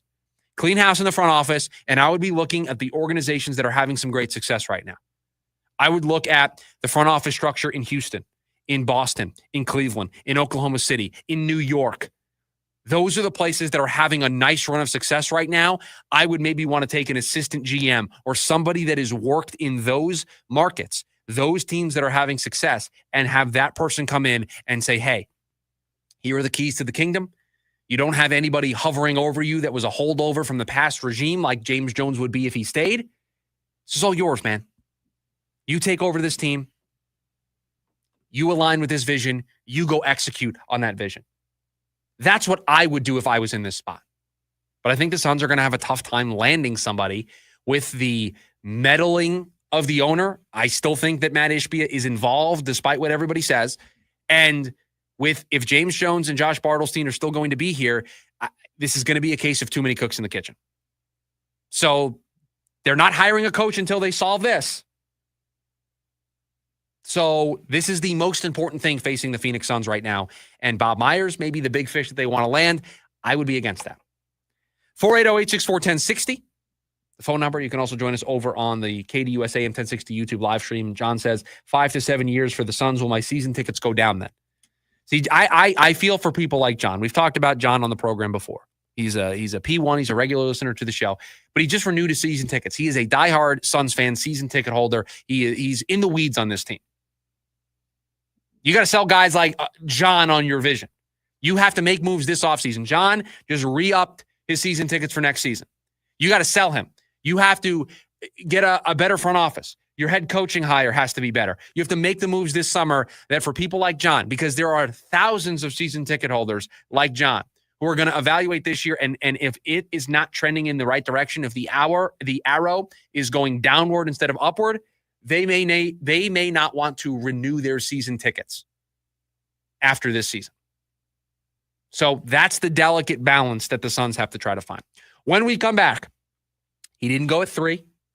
He didn't go at 9. He didn't go at 21. What's going to happen with Shedeur Sanders tonight? That's next on the lunch break. KDUS AM 1060.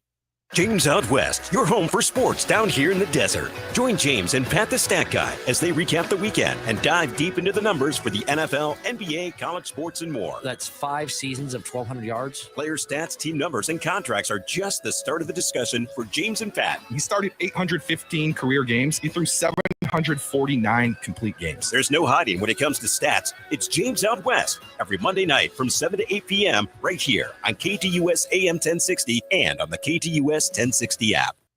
It's 50 times stronger than heroin. It's the leading cause of death for Americans age 14 to 45, and it's everywhere now.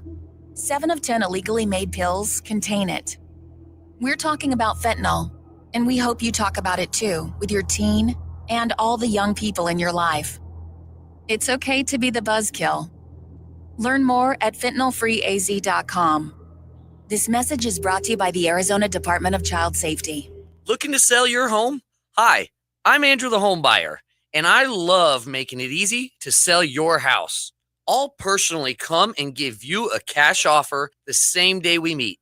and I'll beat any other offer. It really is that easy to sell your home, and no need to clean or fix anything. I'll buy it in as-is condition. Call me, Andrew the Homebuyer, today to get your same-day cash offer. Visit andrewthehomebuyer.com. It starts with a simple order, a cold Dos Equis dressed with salt and lime. But for the salt clinging to the bottle and the lime perched on top, this is the luckiest of unions. As if the universe has swiped right, pairing flavors together with a crisp Dos Equis. This is refreshment designed by fate, blessed by destiny, and served by bartenders. Enjoy Dos Equis responsibly. Copyright 2024 Dos Equis, imported by Cervezas Mexicanas, White Plains, New York. Lincoln Park. From Zero World Tour 2025. You ready? Live in Phoenix. Footprint Center, Saturday, September 6th, with special guest Gene Dawson. Get tickets now at livenation.com. For more, visit lincolnpark.com. In one corner, a tasty sausage, egg, and cheese McGriddles. That sweet griddle cakes and savory sausage powerhouse. In the other corner, a warm sausage McMuffin with egg, toasted to perfection and stacked with melty goodness. Two breakfast icons, ready to battle it out for your taste buds. Except, why choose? Get both when you mix and match two for $5 at McDonald's. Yeah, that's the move for the win. And don't forget to order ahead in the app. Ba-da-ba-ba-ba. Prices and participation may vary. Cannot be combined with any other offer or combo meal. Single item at regular price. Picture this. A family trusts a lawyer after their father has been seriously injured. And then they're told there's no way to win his case and they'll have to take care of him with no support. And that would have been the end of the story because they hired the wrong lawyer. Fortunately, they called us to the husband-wife law team. We were able to use our years of expertise to uncover evidence previously missed and guarantee they could change their father's life forever. Do your research after a serious injury. Call the husband and wife law team first. Attention all clones. The Jim Rome Show is here for you every day here on KDUS AM 1060. Lots to get done. Welcome to the program. Listen in as Rome dives into the biggest sports headlines of the day. From final scores, player contracts and trades, team prospects, and even a spicy take or two. The Jim Rome Show, 1 to 4 p.m. every weekday here on KDUS AM 1060. That's the trick. Online at KDUS1060.com and on the KDUS 1060 app.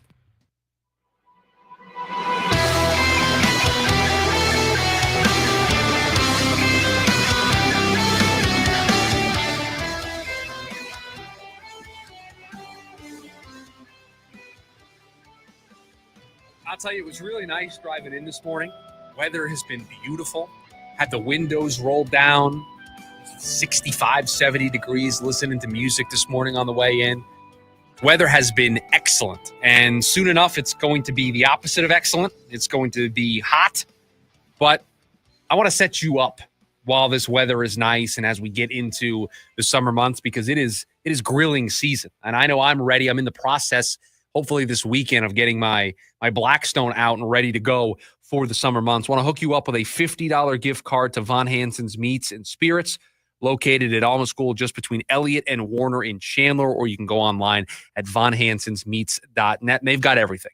They've got meats, beer, wine, barbecue rubs, wood chips. They've even got all natural dog food and treats for your pup. They carry top-of-the-line beef and pork in the market. All of the meats come from the Midwest. They've been in Chandler for over 18 years, serving the best meats in the Valley. And so you can follow them on social media or go to their website, vonhansensmeats.net, to join their email list. They send out weekly specials along with their monthly ad. I want to hook you up. How about this? Everyone's going to know why I picked this number. We'll make producer Evan work just a little bit here today. Caller number 16. Caller number 16, 480-864-1060. We'll hook you up with a $50 gift card to Von Hansen's Meats and Spirits. How about that? So we just lost producer Evan for a little bit, so we'll just be you and I here while he works the phones. The draft tonight, round 2, we'll see what the Cardinals are up to, but one of the national stories that everybody was paying attention to last night, and I'll admit I was coaching the playoff softball game last night. I then got in the car, was listening to the Diamondbacks on the radio, was keeping tabs on that game. I got home. I had the game on, and then I was drafting, had the draft on a second screen experience, but I wasn't watching the national broadcasts. As I've mentioned many of times here on this show, used to work in the draft space, so I have some friends who do draft coverage and are still in the space. I was watching them, supporting my friends, watching their coverage of the 2025 NFL draft. And so I was not aware of the constant talk of Shedeur Sanders on ESPN last night from Mel Kiper Jr. I did watch an 8-minute, 10-minute highlight reel or low light reel of Mel talking about Shedeur all throughout the draft. And listen, Shedeur he didn't fall. There wasn't a slip for Shedeur. And I think by constantly talking about Shedeur, and again, I know we're having a segment right now talking about Shedeur, so I'm playing into this. But the story last night shouldn't have been about Shedeur sliding, in air quotes. It should have been about those players. When the Giants traded up for Jackson Dart, Mel Kiper didn't need to make it about how he thought Shedeur was a better prospect than Dart. It should have been about the pros and cons of Dart and what the Giants saw in Dart to make him the pick and to want to trade back in to the first round. Shedeur Sanders, if not for his last name, and the last name matters here, but if not for his last name, is a flawed prospect. Got beat up behind that offensive line, took a bunch of sacks, doesn't get rid of the ball, doesn't have what you want in a prototypical 2025 NFL quarterback, doesn't have the mobility that a Jackson Dart has, doesn't have the mobility that a Cam Ward has, doesn't have the mobility a Jalen Milroe has. He doesn't. That's not his skill set. He is a pure pocket passer. Stand in there and let it rip. He isn't efficient at times. The sacks are a problem. He doesn't have that ability on third down to extend the play and, get out in space and rattle off 10, 12 yards. He's a flawed prospect. That's okay. All the quarterbacks in this class are flawed prospects. You add in the last name, and there are some teams that combine their evaluation of the film with what comes with taking somebody with the last name Sanders, and they said, you know what? Not for me. And oh, by the way, you don't have a bunch of teams interested in a quarterback. Tennessee took one at 1. The Browns passed at 2. They traded. They got additional draft picks. The Giants, they got their guy in Jackson Dart. So they took a quarterback. They weren't taking Jackson Dart at 3. They didn't feel comfortable with the value. So what did they do? They moved back into the first round. They got their guy a little bit later on. The Saints at 9, they have Derek Carr. There's a lot of money associated with that. That situation isn't ironed out. Are you really going to use your first round pick with a roster that needs a lot of work? A roster that needs a ton. You're going to take a quarterback who might sit the whole year and you didn't improve your roster at all with a top 10 pick? That doesn't seem wise. The Steelers at 21. That was the other landing spot. 3, 9, 21. That was it. That's where we thought Sanders could go. He didn't. He's still on the board. And you know what? There are still plenty of landing spots. Cleveland has 2 picks here at the top of the second round. They can say we got Mason Graham and we got Shedeur Sanders. They may feel pretty good about that. They may also feel comfortable just keeping their 2 first-round picks next year and playing in that quarterback market. The Raiders at 5, or the 5th pick in this round, 37. They could be in play. The Saints at 40. The Jets at 42. The Colts at 45. The Rams at 46. Quarterbacks could go early tonight. But I don't think we should be surprised that Shedeur is still available in the second round. There were people who thought that Jackson Dart was better than Shedeur Sanders. There were people that had Cam Ward 1, Jackson Dart 2, and they had Shedeur Sanders 3. There were people that had Cam Ward 1, they had Shedeur Sanders 2, and it was a big gap between Cam Ward and Shedeur Sanders. We are only surprised because of the last name and all of the pomp and circumstance that was around Shedeur Sanders and his draft process. We should not be surprised that a flawed player at that position, where everything is under a microscope, a flawed player is now still available in the second round. We should not be surprised. Would I be surprised if Tyler Shuck and Jalen Milroe and a bunch of quarterbacks go in front of him and he continues to fall? Yes, I would be surprised if a bunch of quarterbacks go in front of him. Would I be surprised if a team would much rather take Tyler Shuck or Jalen Milroe over Shedeur Sanders and he falls 1 spot or 2 spots? No, I would not be surprised. If a bunch of quarterbacks go, if Shuck, if Milroe, if Howard, if Quinn Ewers, if it is a real slide, and this would be a real slide, then you have something to talk about. I don't think that's going to be the case. I think Shedeur Sanders is going to hear his name called pretty early tonight, and I wouldn't be surprised. If I'm the Browns, I've got 2 first-round picks next year, right? I've got a quarterback room that's wide open. Here's what I'm doing. I'm taking Shedeur with one of my first 2 picks. I may take him right away tonight. He's my starter. I start him. And if it doesn't work, I've got 2 first-round picks. I haven't invested a whole lot into him. I invested a 2. If I don't see immediately this guy is my franchise quarterback, if I don't see the signs of something, I've got 2 first-round picks. I am armed with the ability to move up. It's not the same as what the Cardinals did when they took Josh Rosen and then the next year took Kyler Murray number 1 overall. It's not exactly that, but it's similar. Take Sanders now, start him, see what happens. If it works, great. You've now got 2 first-round picks to support Shedeur Sanders with. You look like geniuses. If it doesn't work out, I've got 2 first-round picks. I can go get Arch Manning. I can go get Drew Aller out of Penn State. I can go get any of the quarterbacks that are going to be available in a much better quarterback class next season. So that's what I would do if I was the Browns. And so I think his slide, in air quotes, is not very it doesn't last very long tonight. Yeah, if you're Cleveland. Producer Evan's back. Oh, okay. I'm back. We got a winner. But if you're Cleveland, you just want to be in a position to take a quarterback next year, because I don't let Shedeur Sanders be the reason you don't get in on what's going to be an awesome quarterback class next year. You need to be in the Arch sweepstakes, period. You don't need to if Shedeur pans out. But if you take Shedeur, if you don't make the trade with Jacksonville and you take Shedeur in the first round, right?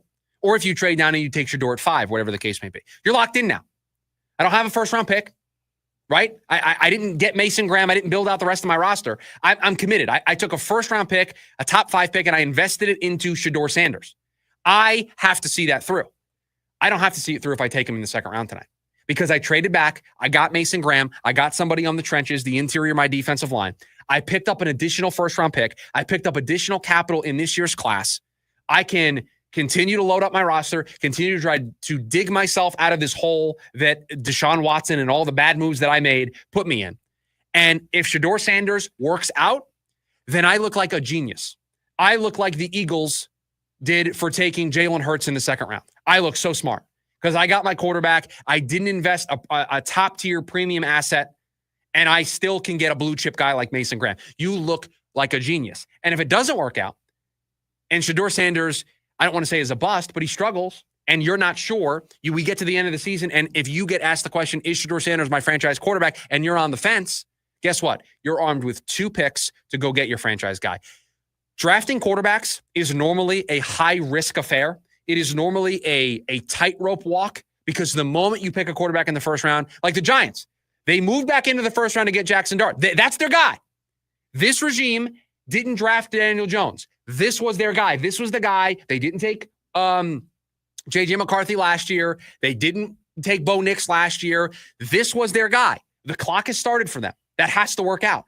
For the Browns, if they took Shedeur with one of their first 2 second-round picks tonight, it doesn't have to work out. They have found a way to have a very low-risk quarterback selection tonight. So from Cleveland's perspective, I would love it if they did this. It would make so much sense. It is a low-risk way to try to see if you found your franchise quarterback. And for Shedeur, I don't know if it's the best landing spot. I still think the Saints might be a good landing spot.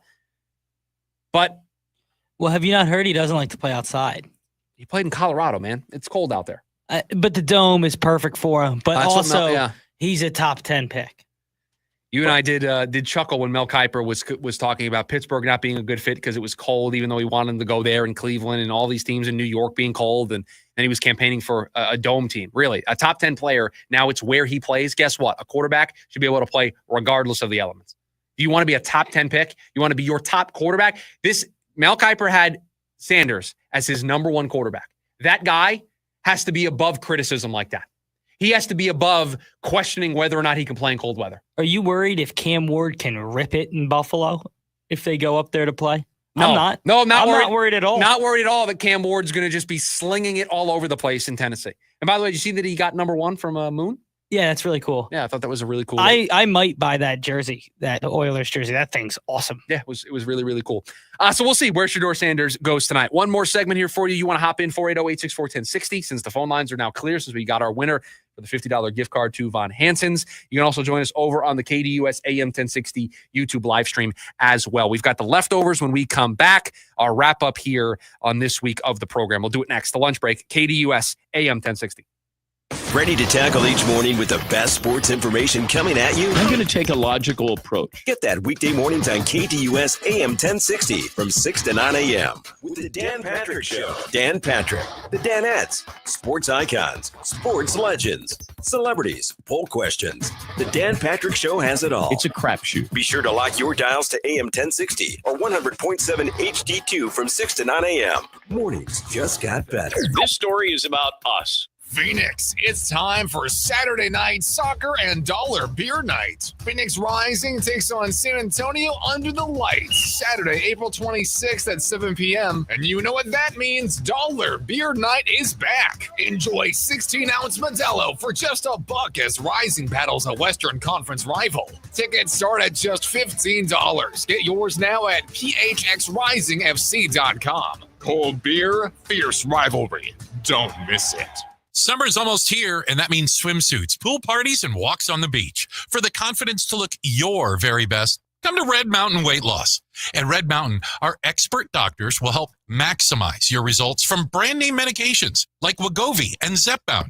Another option is our signature medication, RM3. RM3 helps you lose up to 20 pounds a month while melting inches from your belly, hips, and thighs. This patented medication is available only by prescription, and you can only get it at Red Mountain Weight Loss. For over 30 years, Red Mountain has been the trusted leader in medical weight loss. Our doctors deliver safe, effective solutions tailored to your needs.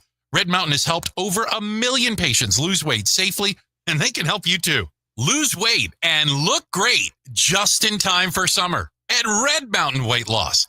Go to redmountainweightloss.com. That's redmountainweightloss.com. Red Mountain Weight Loss. Real doctors, real results. Rock legend Billy Idol. Live in Phoenix. Billy Idol. It's a nice day to tour again. With very special guest Joan Jett and the Blackhearts. Live at Talking Stick Resort Amphitheater, April 30th. Get tickets now at livenation.com. Part of the America First Credit Union Concert Series. Cap off your work week with ASU baseball right here on KDUS AM 1060. This Friday night, join the Sun Devils as they continue to give it their all against BYU. Tim Healy will have the call live this Friday evening. Game 2 between ASU and BYU on the Diamond. Pre-game starts at 6:15 p.m. with first pitch at 6:30. Live on KDUS AM 1060. Online at KDUS1060.com/Sun Devils and on the KDUS AM 1060 app.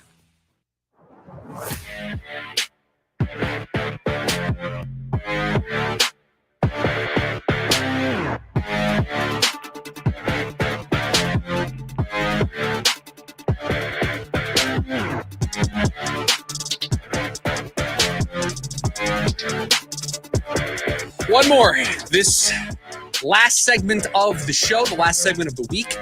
Appreciate everybody who listens to this program.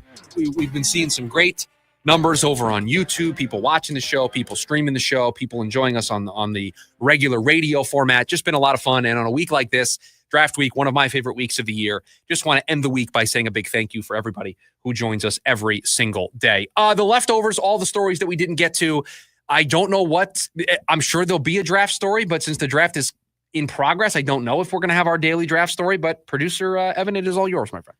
So we're going to start with 2 draft stories. First, I want to touch on Jacksonville, trading up for Travis Hunter. Get your thoughts on this. Gave up next year's first round to move up 3 spots. Switch with Cleveland. This is a mistake. This is a mistake from Jacksonville because you're trading up for a guy in Travis Hunter that you think is special, that you think is different because he can play 2 different positions. I have always been against the idea, or I've always thought it was very unlikely that he was going to be able to play both positions at a super high level in the NFL. We've discussed this. If he is going to play every single down as a corner, he's not going to be able to play every single down as a wide receiver. It's just not going to happen. The place that this made the most sense was you draft him, you make him a corner, and then you create a package of 10 to 15, 20 plays for him throughout the course of the game. And I don't know if I'm giving up a first-round pick next year for that guy. Is he that much of a difference maker for me? Maybe I'll be proven wrong here. But Jacksonville has a lot of other problems right now. They just have a new GM and a new coach. You don't do that on accident. Okay? That's because you're messing stuff up down there. So I don't know if I'm going to dip into my draft capital and give away a future first-round pick for a guy that hopefully, I think, ideally, something we've never seen in a very long time, a guy's going to play both ways. Just not for me. I think they gave up too much, and I think they were trying to be splashy just to be splashy. I don't necessarily disagree, but I love Hunter as a prospect. Sure. And I think that for a young GM, it is one of those moves that is flashy and everything. But they went up. If Hunter was their guy, you have a quarterback who, let's face it, is probably towards a make it or break it. You have a new coach. I don't hate it. I don't hate it at all. Oh no! I just realized something. What's that? ESPN potentially could cause a major problem here. They only have Travis Hunter listed as a corner on their draft cast. Whoa! I mean, we I think he's a better receiver prospect. Well, we heard what he said, that he wants to be addressed as both. Because if he can't play both, he's going to retire. He doesn't want to play football anymore. ESPN, be careful. He's a corner and a wide receiver, please. All right, your next draft story. The next trade in the draft, which I thought was insane, but the Falcons traded back into the first round with the Rams to take James Pierce Jr. I want to be intellectually consistent here. You know how I feel about the 5 pillars. Okay? Quarterback, left tackle, wide receiver, corner, edge, right? If you're going to trade back into the first round and you're going to give up, in this case, a future first-round pick, it better be for a 5-pillar position, right? The Giants moved back into the first round. They didn't give up nearly as much, if I'm remembering correctly, as Atlanta did to come back into the first round. So give me the parameters on the Atlanta trade again, just so I have it in full. Yeah, give me 1 second. Because I want to compare. This is pick 25 and pick 26, right? These are picks back to back. The Giants trade back into the first round to take Jackson Dart. They trade back in to get one of their 5 pillars. They got a 5 pillar at number 3 by taking Abdul Carter.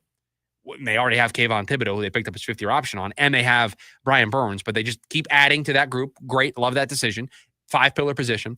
They then trade back into the first round to get another 5-pillar position and get their guy, their quarterback in Jackson Dart. So that's what they do.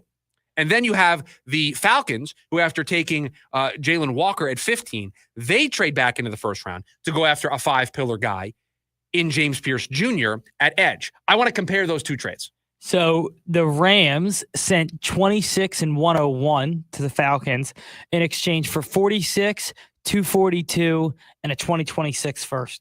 They traded a second and a future first. What did the Giants give up to move up to 25? And the Giants, I can probably tell you this because I know what their class was beforehand. They had a bunch of second-round picks, if I remember correctly. But I don't think they didn't give up a future first, right? I don't remember hearing that they gave up a future first. So they moved back in. Now so they clearly moved their second. 34, yep, a 99, and a 3rd round next year. Yeah. So, okay. Compare those two. Both teams coming back into the first round to get a 5-pillar position, right? Quarterback, edge. I know there's some different positional value there. But the Giants moved back into the first round and got a quarterback, and they didn't give up a future first-round pick. The Falcons come back into the first round, have to give up a future first-round pick, and they got an edge player. You can probably tell how I feel about that. I love going and getting your guy and getting a 5-pillar position, but, boy, you've got to be right if you're Atlanta. Like, you've got to be right that Walker and Pierce fix your defensive problems. Because if not, you don't have a first-round pick next year. Like, Pierce has to be a stud because now, if he's not, you have a hole at a 5-pillar position, and I don't have a premium draft asset to fill that 5-pillar position. It's a huge, huge roll of the dice. I didn't like the move. And it's just like the Falcons continue to do – they haven't made the playoffs in, 7 years now? It's been a little bit. And it's not hard to see. Again, I like the 2 players. I like Walker and I like Pierce. I like the 2 players. I don't necessarily love how we got here. Are there – I always say, are there teams where when they draft somebody, you're immediately less or more confident? Oh, like, yes. As soon as the Ravens take Malachi Starks – was exactly the team I was going to invoke. You're like, okay, he could be good. He's going to be good. The moment they take Malachi Starks, you're like, how did they get away with this? How did a good player get to them? They did it a couple years ago when they got Tyler Lindenbaum, the center out of Iowa. It's like, really? Like they just sit back, relax, good players. Baltimore's like that for me. Who else is like that for me? Man, there's not a lot of teams that are in that tier for me. Philly's close. Philly is like that. That's really it for me in terms of like full trust in an organization. Teams on the other end of the spectrum, Atlanta is a big question mark. The Raiders, although they took Genti, I can't be too mad. And they got Brock Bowers right, but just in the previous 5 years, 6 years before that. Yeah. The Saints have a spotty track record. Spotty to say the least. Tennessee has a spotty track record. Hopefully they got it right with Cam Ward. But they have a spotty track record. Yeah, 100%. Treylon Burks. They traded that pick for AJ. Right. So yeah, that's tough. It's tough to get up from that. That's going to do it for us here on this edition of the show. We're back on Monday, breaking down everything from the NFL draft, what the Cardinals were able to accomplish this weekend. A huge series for the Diamondbacks against the Braves. We will be right back here at 11 o'clock on Monday to break it all down. Evan, thank you for all that you do. Jim Rome is coming up next. Everybody, have a great rest of your Friday. Have a great weekend. Talk to you on Monday. See ya!